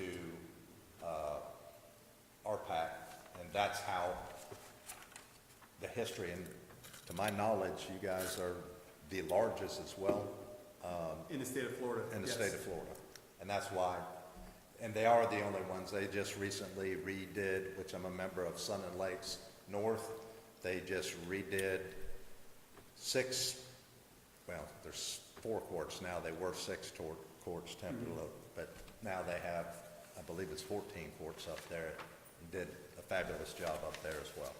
So that's the back history of how Nitty was incorporated in this project, is they were helping us from the very beginning, trying to get us some cost estimates so we knew we had numbers in which to go to RPAC with to request the grant.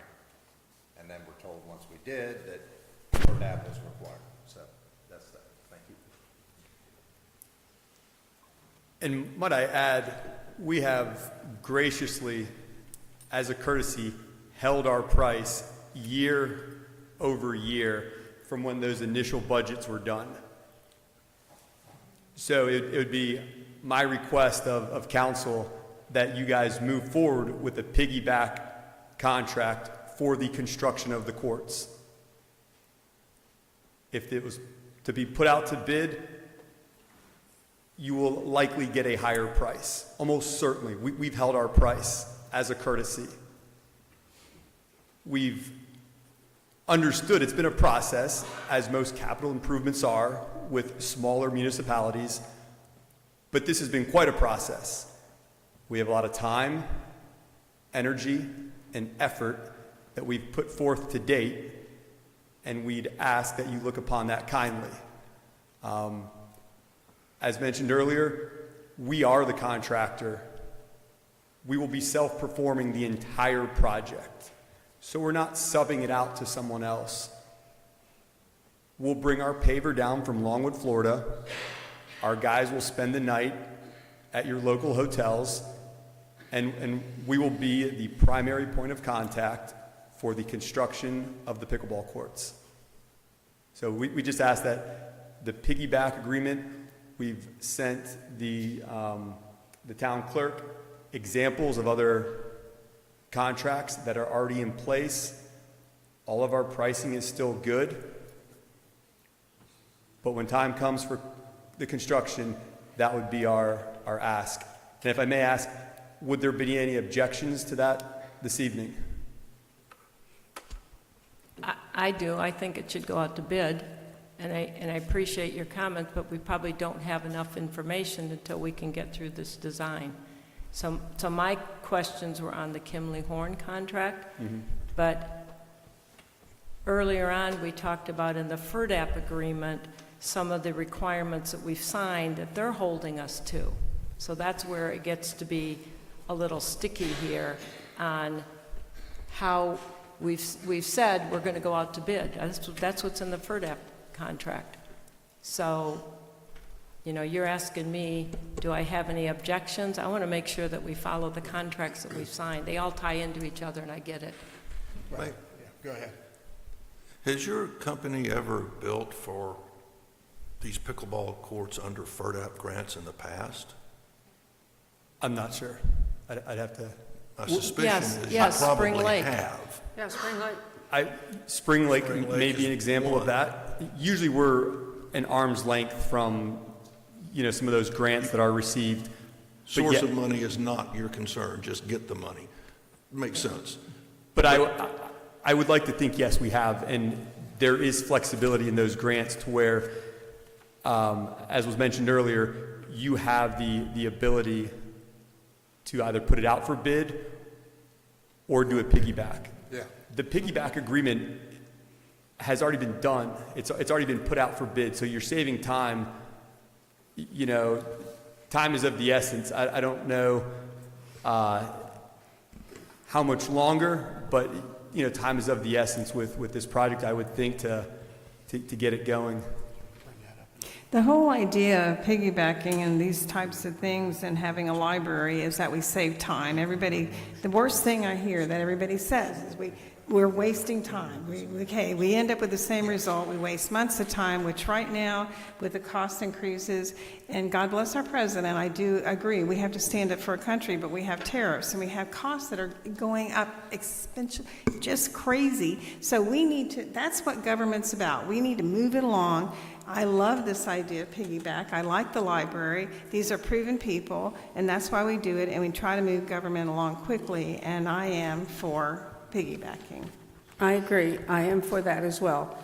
I've been on this council almost 4 years, and all I've heard is pickleball for 4 years. And I really appreciate you holding your price for that long. And we, as a council, have to get some things done. Now, am I saying we do it illegally? No, of course not. But there are some things that sometimes you just have to take on a little bit of faith, a little bit of what people have done before and have been successful. And one of the things is piggyback contracts for these pickleball courts. Good knows, let's get a fork in the ground. All right, we have a I have motion. a couple more questions, please. So I appreciate, and pickleball was, I think, January 2023 is when town council made a decision to go out to bid. I just wanted to clarify, because this isn't about piggybacking at all. This is about the Kimley Horn contract that's been signed, are what my questions are regarding. Just interesting to note is when we had estimated using Polson for this, it was going to be $25,000. So this contract is double that. It's $53,000. It's already been signed. No issue there. But it's just a clarification, Bert, is the very last page. It talks about cost. So the signature page, right? And actually, there's no date on it, so I'd be interested when it was signed. But it basically says, if you concur with the foregoing and wish to direct us to proceed with the services, please have authorized persons execute both copies, retain one and return the other. Fees and times stated in this agreement are valid for 60 days after the date of this letter.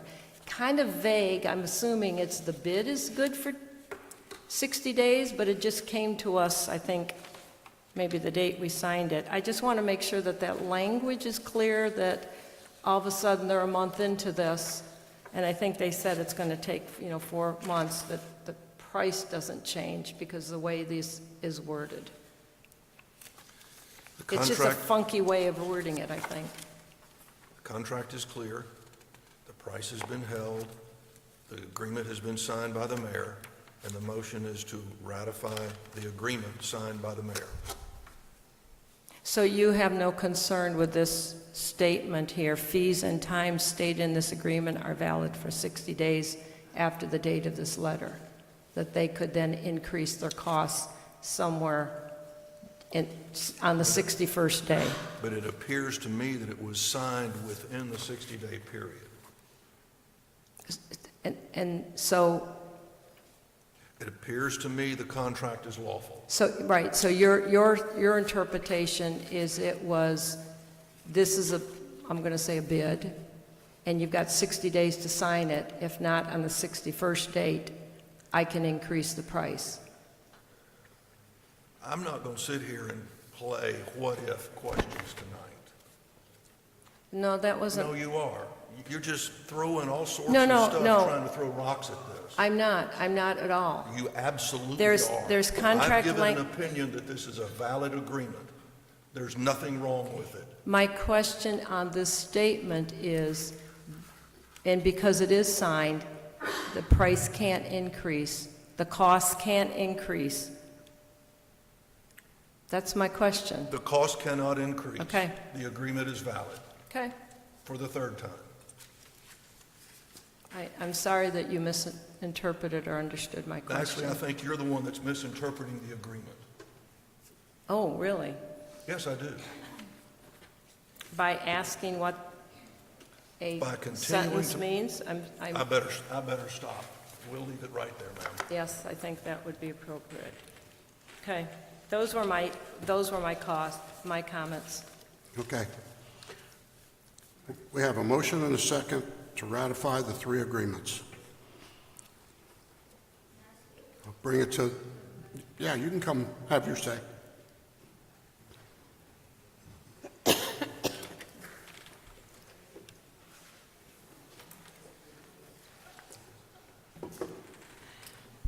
I'm Rosemary Heath. May I ask a question before I begin? Is that okay? Yeah. All right. Was there a master plan? Do we have a master plan now? I didn't understand. That's not germane to the topic before the council. Yeah. Well, I just wanted to know if we had a master plan. We have an old master plan. Okay, so the master plan is finished. No, it hasn't been talked about. The next topic is going to be to pursue the master plan. That's the next one. Okay. The grant for the pickleball court says it had overwhelming support from the community. Indeed, many people have opposed the spending of the money, consuming the prime property of the park, and denying the children their historical green space that they play upon. It is my understanding that Charlie Wilson put a survey which asked one question: do you want pickleball, yes or no? It never told where or how much money was going to be spent. It had little over 200 responses of yes. Some didn't leave a name, others did text their names. We were never told if there were any no responses. I'm sorry, I lost my place. Anyone who opposed the court's location, we were all ignored. And I wanted to just make it a point that Colleen and Joy went from house to house, asked what the citizens wanted and needed. They made,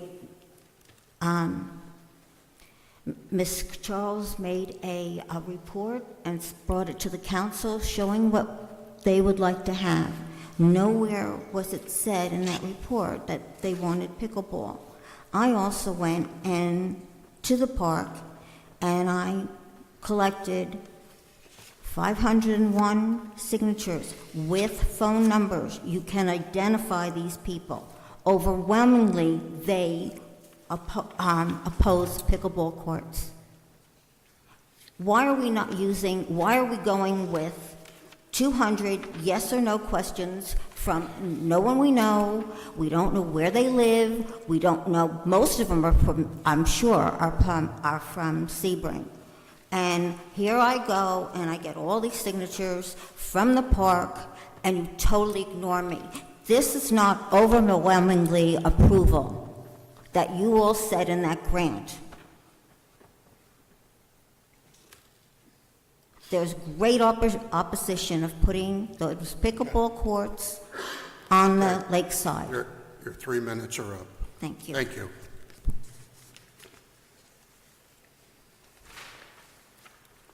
Any other comments? I'd just like to see if we could, just to move this along, could I go ahead and amend my motion to go ahead and ratify these agreements and also piggyback for the construction? Deborah, I'd suggest you vote on the one you've got and then bring a separate motion to direct staff to bring forward a piggyback contract forthwith as soon as the design is complete. I would Okay, not then crossbreed the two. Okay, let's vote on that first motion then. Thank you. All right, we have on the floor a motion and a second to ratify the 3 agreements.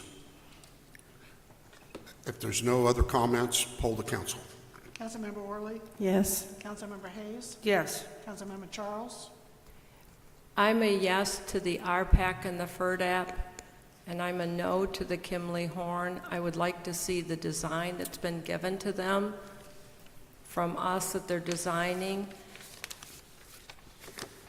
And I have concern of pre-selecting a supplier in this contract. So for the NITI, I'm a no. Not that it makes any difference, I know, for the vote. Is that a no for the entire, because the motion is for all 3, so is that a no for all 3? 'Cause Right. I defer to the town attorney whether I can, is that a motion? If the motion includes all 3 together, can she make a yes to one and no to? She other? can't. You'll have to take it and record it as a no vote. As a no vote? Okay. But she can quantify like you've done I can before, quantify. She can give No. a speech all she wants, based on concerns on the but she NITI. cannot approve part and not all of a motion. Fair. I think Councilmember Eberhardt. Yes, I assume staff, shouldn't assume. I trust the staff will get the right drawings to them. Okay. Okay, I'd like to make a follow-up motion if I can. Is that appropriate with this? Because I don't know that it's, I'd like to go ahead and direct staff to make a motion, direct staff to go ahead with the piggyback contract to bring back to us. Second. All right, we have a motion and a second. Any other comments from the podium? A piggyback contract with a specific supply, a contractor? She did not say that. I'm asking her for clarification. I'm just directing staff to do that, whatever they decide, and bring it back to us, whatever, and if there's a selection, then we'll vote on that as well. Just, let's get this contract done, let's get the piggyback done, let's go with that. That's all I'm asking, is to move it forward, bring back a contract, and if it's not the people we want, we could also discuss that. I'm just saying, let's go ahead and get the contract going and get it before us and move forward. So we won't go out to bid? Is that what we're saying? That's what I'm saying. I think that it's just going to delay it another 3, 4, 6 months, and then prices are going to go up, and I think that this company, and maybe you have a better company, and that's fine, but let's just move it forward, please. I made a motion. Is there a second? And that's what I'm seconding. I absolutely agree. We have spent enough time on this project, and the more time we spend, I think that the price is only going to go up, and I think we have to acknowledge the people that have gone before us in building these pickleball courts and acknowledge the fact that they know enough to choose a correct vendor. The state doesn't seem to have a problem with it, so why should we? So is your recommendation then, a piggyback contract to construct the courts, to do the whole project? Because there's lighting, there's paving, there's landscaping, so I'm just trying to understand what exactly you're suggesting when we don't have the full design back.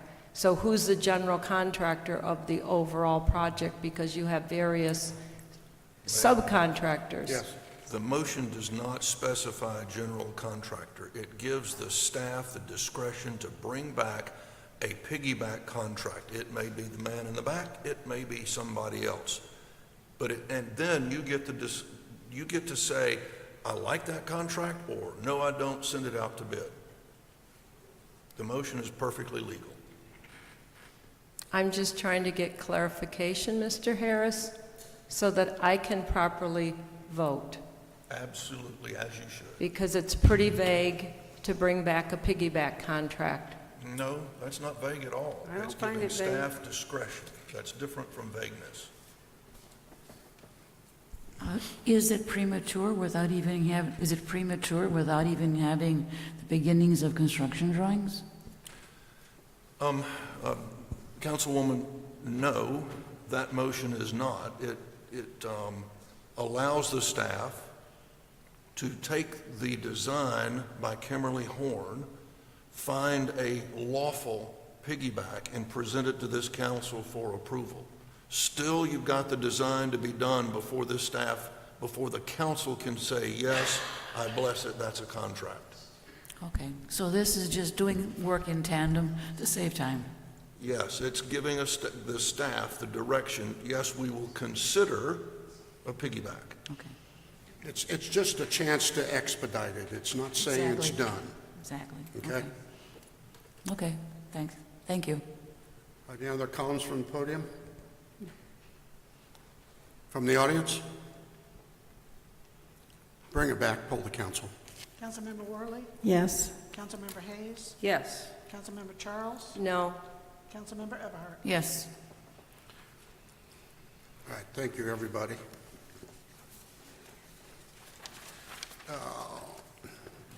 Now we got old business, town administrator updates. Oh, before we go any further,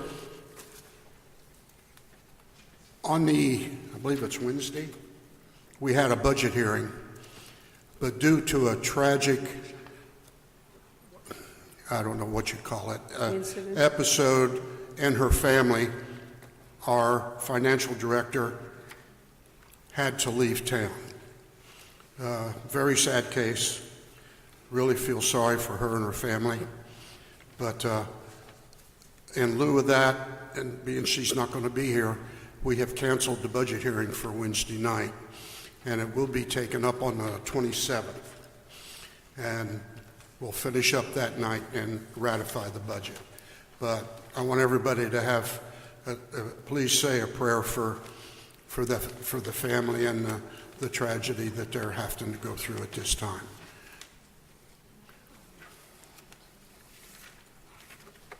Yes, make it quick.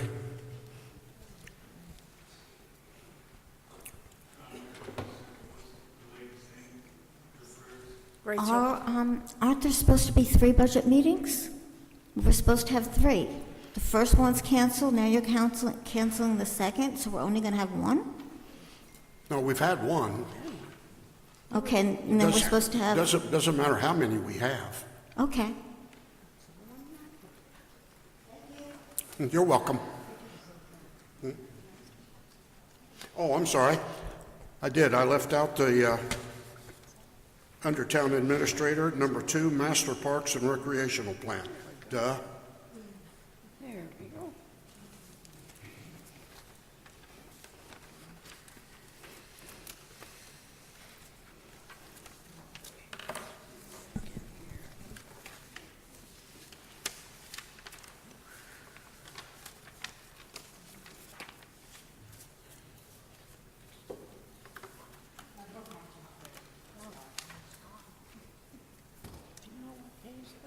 Mm-hmm. 181.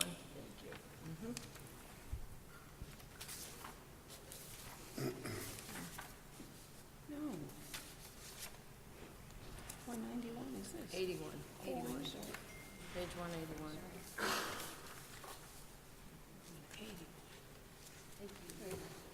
Thank you, Eva. Thank you. Yes, thank you. 72, Master Parks and Recreation Plan, authorization to utilize Spring Lake piggyback agreement for park master planning. At the June 2025 Town Council meeting, Council directed myself to engage Catalyst Design Group regarding the potential use of a piggyback agreement for park master planning services modeled after the Spring Lake project. Since that time, I have worked with Catalyst to obtain a proposal reflecting Lake Placid's scope of work. The Spring Lake project served as a baseline for the piggyback agreement. However, notable differences exist. Spring Lake's plan covered fewer parks and did not include public involvement or CAD-based illustrative graphics. Lake Placid's proposal addresses 12 parks and the Lake Placid Loop Trail Network. Public involvement and CAD renderings are available as part of the proposal but are not included in the alternative lower-cost version. The piggyback agreement provides a cost-effective way to advance the town's parks master plan without conducting a separate competitive solicitation. The proposed cost for Lake Placid under the piggyback contract is $40,900, which covers site visits, programming discussions, designs, conceptual master planning, and related deliverables consistent with the Spring Lake scope. Funding is available in the general fund. And then there is a recommended motion. I'd like just to interject, and we had a Tourist Development Council meeting, and I don't know if you'll recall, but one of their people that they work very closely with came to us and had a plan for Lake June Park. And at this meeting, it was decided, out of all of these, there was about 6 different areas where they were going to look at master planning for sports facilities and, you know, just parks in general. So we were chosen, one of 3, to go ahead and go forward with spending money on it. And they asked me, well, do you think, they call it drilling down. Let's drill down on these 3 areas, okay? Lake June Park happens to be one, which is really great because they're telling me at the meeting that even though the figures are like 1.2 million, 1.5 million, that there's ways that we don't have to write a check. So they were asking me, and I told them that this was coming forward, and I didn't know how that would fit in with what they're doing, but I just wanted to let you know that they're offering that to us and to help us get that paid for free. So I don't know what to tell you. I told them I'd have to come back to you guys and see. I think we should use them. I think we should say thank you very much. Yes, and I told them it sounded really good to me that we don't have to write a check.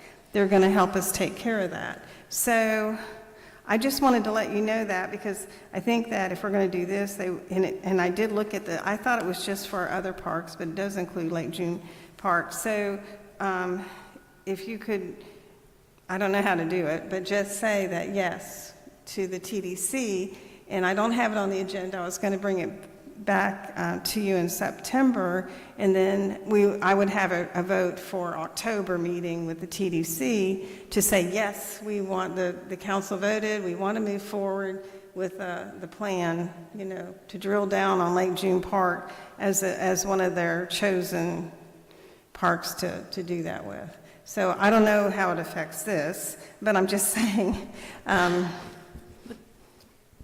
May I? Okay. Okay, I'm completely confused because the TDC did this, they did several parks in the county, and their focus was tourism money. And I think what we want is playgrounds for the kids. We want this master plan to say where are the playgrounds. When they came back with their master plan for Lake June, it was all ball diamonds everywhere, even where the pickleball was supposed to go. Well, that's so fine. I'm confused if their mindset, if they help us, is not going to be our mindset. We want parks for the kids. They want tourist money. Well, I think the multi-use parks that they have are not just for like ball fields. You can make them ball fields, or you can do lacrosse, or you can do soccer all on the same fields. What my thought was, I didn't expect, you know, because I know we have to, I think it would have to come back. I think they should come back to us and talk to us. We need to get those plans back out and look at them. But if they could somehow coordinate and come in, but I'll bring all that back next month for the council meeting, and I can invite them, but I'm just telling you, I'm just advising you that they're offering this this additional drill down on our major park, and the fields would be multi-use for lots of different sports, not just baseball, but it would be, you could do baseball, you could do other things. So I'm just giving you that heads up, looking at this. I already told them, I said, I don't know, because we're going to be doing this other plan. So I just want to give you a heads up. And there's other good news coming at the end of the meeting with the TDC, so I'll let you know about that. But anyway, So I guess this is another piggyback agreement, but this is favorable and not contentious, I guess. I think that's a great idea, but also I take to heart what Ms. Eberhardt said, that because you have to remember that the TDC is focused on heads in beds. And when they talk about multi-use parks and all these fields that can be used for the several things that you mentioned, Ms. Worley, they are all tournament-related functions. They are not children-related functions. Now, children participate, yes, but in organized teams that stay in hotels and thus give heads and beds. These are tournament-oriented functions, and you're absolutely right, Ms. Eberhardt. They took our swing sets away, they took our pickleball away, they paid no attention to that, and it was all about heads and beds. So yes, let's piggyback where we can, but let's piggyback where it makes sense to us. Yeah, and I'd just like to add to that, because the design that Casey presented, if you think of Lake June Park as 4 quadrants, they had parking after you put your boat in up to the far left corner, and there was not enough parking for boats and participants in the sports. They had the other 3 quadrants, all the multi-use, football or baseball, but more of concern for a lot of people here, they had no pickleball. So we're already making a decision to put pickleball here.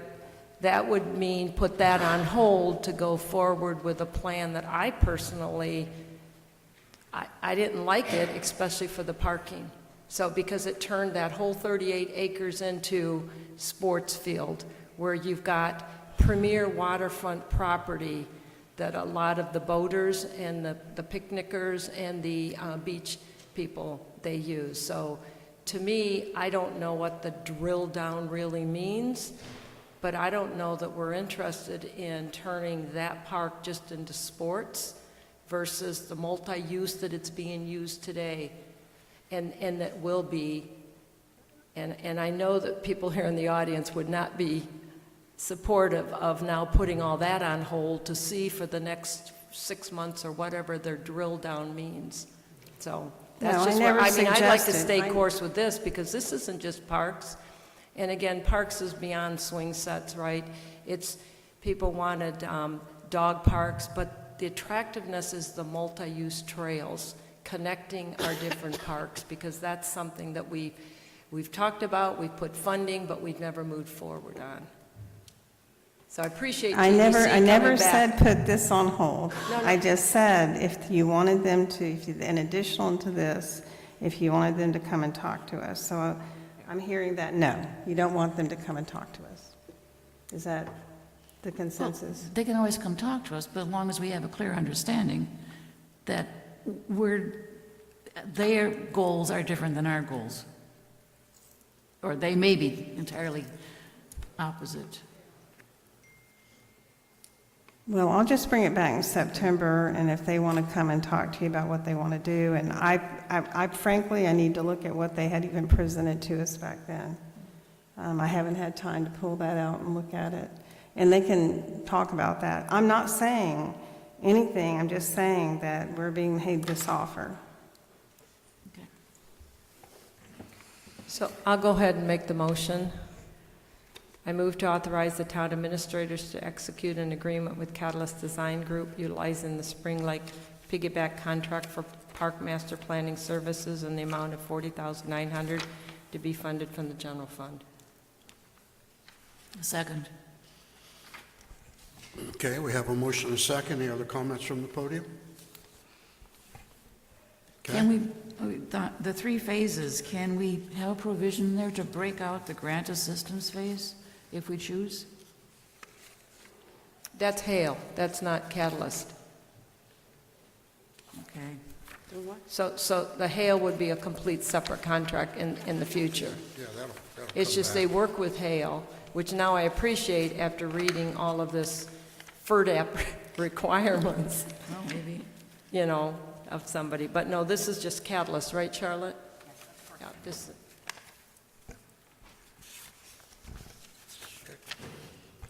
All right, any comments from the audience?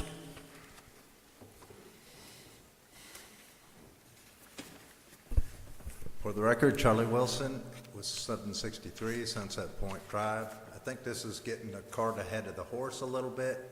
I'm not unopposed to allocating the $41,000 almost for current things that we need done at the ball fields. Everyone's complaining about the gazebos falling apart. The hog wire fence along the road that's a safety hazard from the traffic circle to where the grove used to be.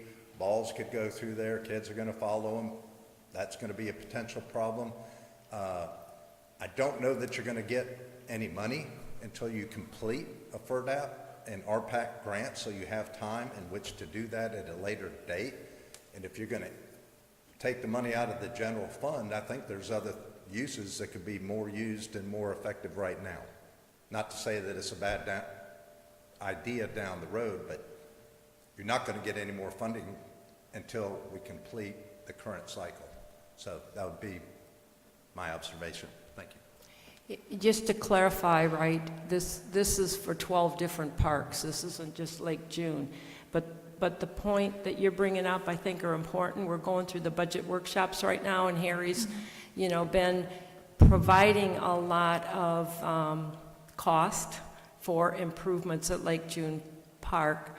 So, Harry, there's a couple more that were brought up just to kind of put on your list, whether it's this year, next year, or what. But yeah, this is a design of all of our parks to determine, what can go where.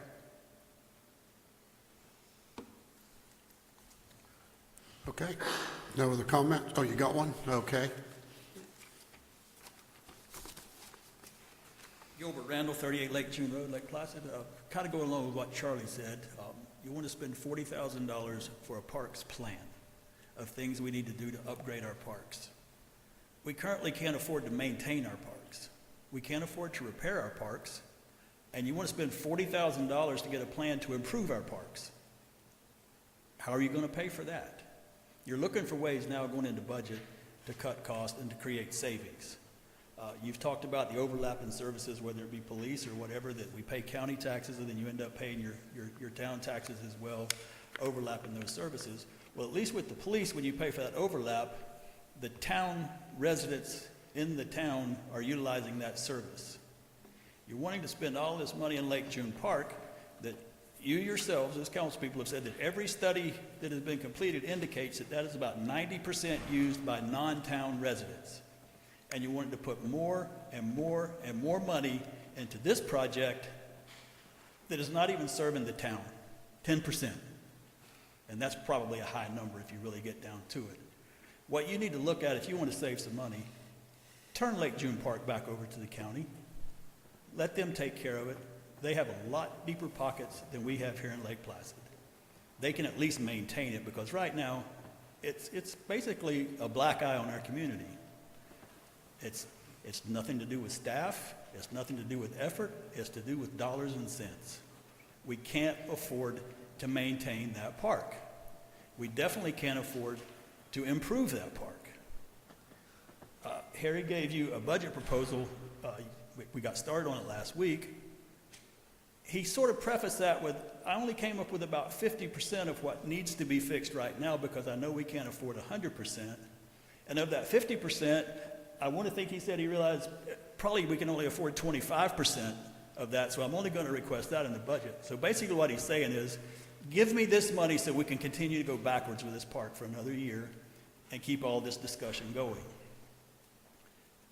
I don't know how much of the public's time you've wasted over the last year talking about this park and the pickleball courts. Get those courts completed. The funding's there. It's all been voted on. The dead horse has been beat to death again. Let that get finished and quit eating up your time with that and your thoughts and your effort for this town. You're losing focus on what's in town for what's really not.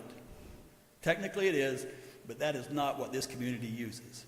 That's what the county residents use. There are parks within this town that could benefit the young people within our community that ride their bicycles, that walk home from school, that do all those types of things, that need to have some recreation and some exercise. You could take that money, put it into that where it would be better utilized, and people could enjoy it. But to waste $40,000 to give you ideas that you can't afford, I think is a malfeasance. Thank you very much. Thank you. The reason we are going for, may I?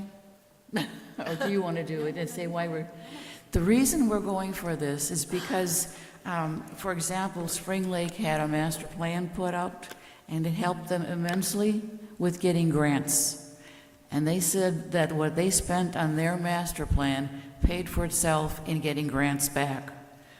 So that was behind all this. And secondly, it's not for Lake June, it's for all the parks in town, the little pocket parks, where the kids in neighborhood parks. This is not entirely Lake June.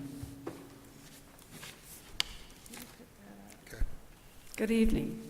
Marlene Barger, 760 Sunset Point Drive. Councilmember Eberhardt, you're actually right on the target, because the money that was spent for the analysis in Spring Lake has paid many, many dividends for them and will continue in the future, because the grants that they put forth are scoring very high in the 99% percentile with FERDAC, whereas we scored at below 50 for it. When people say that people in the park, 90% of them were outside the county, did somebody take a survey of that? Because as I know, more than 90% of the people who came to this meeting in support of the pickleball courts were outside the town of Lake Placid. That was for $200,000 from the town. This, we're talking about $40,000, which is well spent and will serve everybody in all of our parks. I just wanted to pass that out, so thank you for bringing that up, because I think it's important. I think we should go forward and do it. Thank you. Yeah, thank you for reiterating.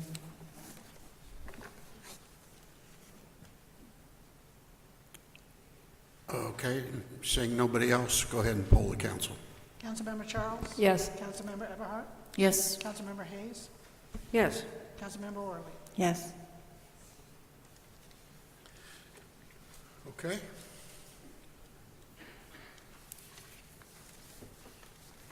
You got anything else? Huh? Yeah, go ahead.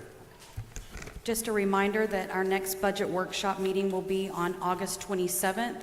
We have our regular town council meeting on another regular town council meeting next Monday, and we will have updates at that time. Yes.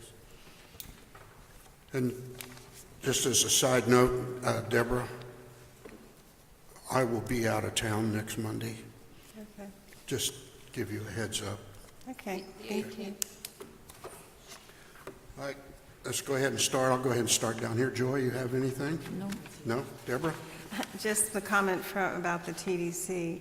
I know there's been a lot of talk from the public and up here on the dais about why can't we get better figures? Why can't we know what's going on? The TDC has in their budget, because we can't complete the budget because it's the way it works. Anyway, but they are talked to our tax collector here in Highlands County, and they've appropriated money to bring the accountability for the bed tax back to Highlands County, so then we will get the breakdowns, and we will know right here sooner, and also where the money's going and all of that. So I know that that's been, that they heard, the people heard, and they've actually put in the budget to go ahead and make that transition.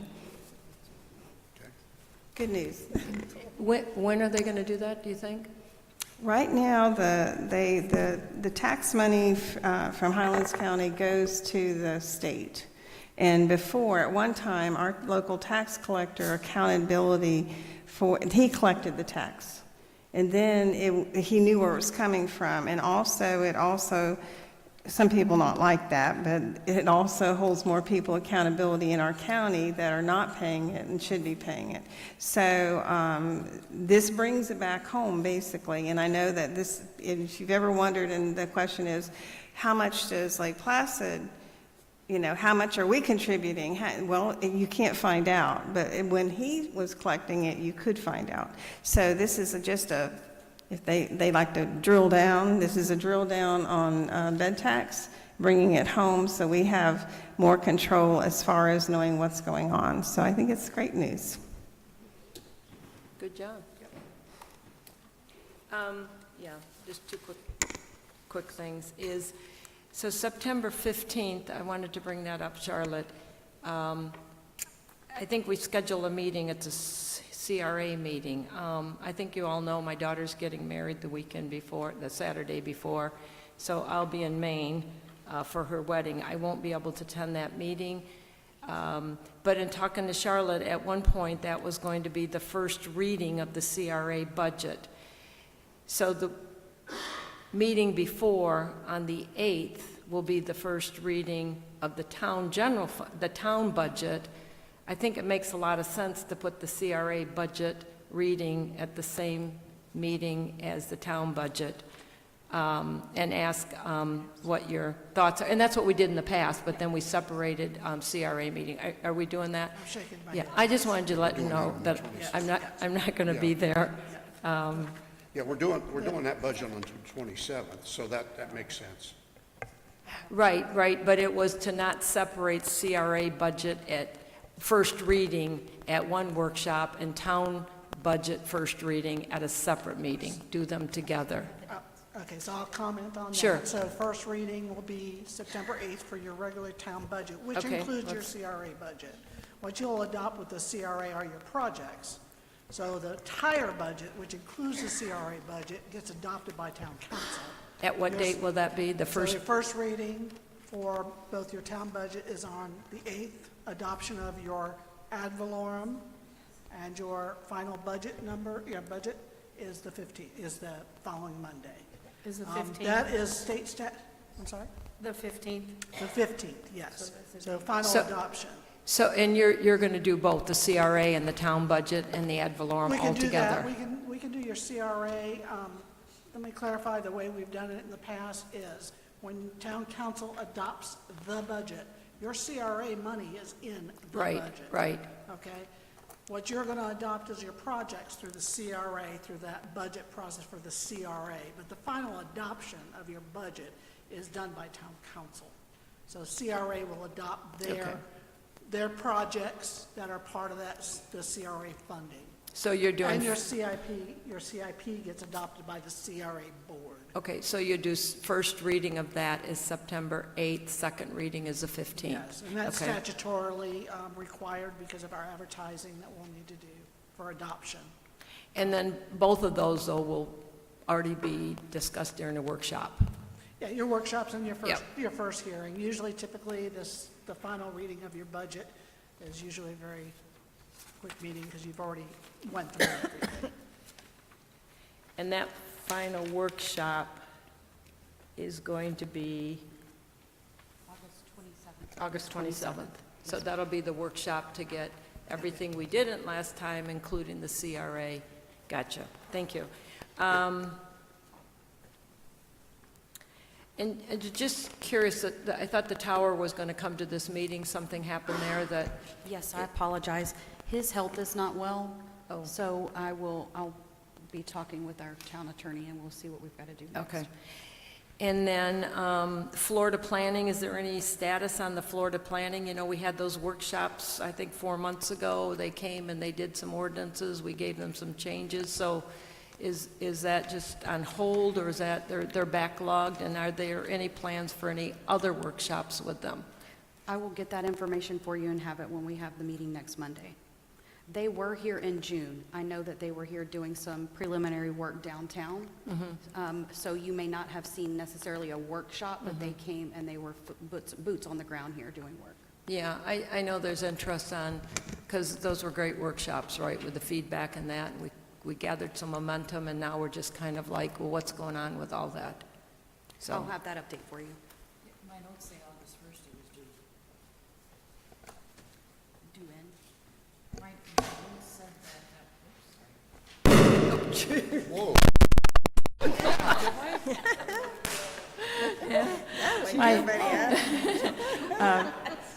My notes said that the downtown existing conditions report, land development regulations, and so forth were due August 1st.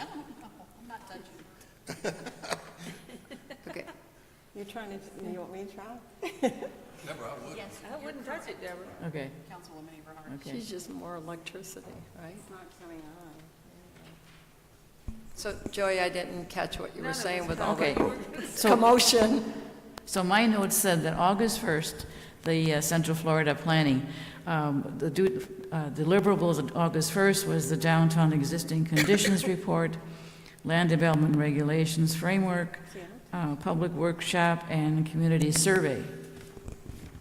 So we're behind. We're almost done. Okay, you're good. Don't worry about it. It came loose.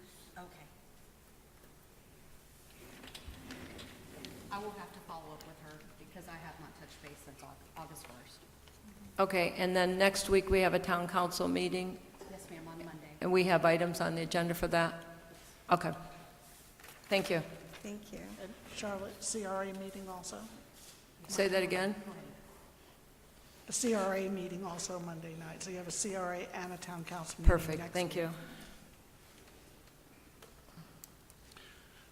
Okay. First of all, I want to thank everyone who came tonight, whether you talked or not. I think it means a lot to all of us when our residents get involved in what's going on. Whether you agree or disagree doesn't matter. The five of us, we have to decide what we think's best for the town. And if you think we do it for the money, you're sadly mistaken.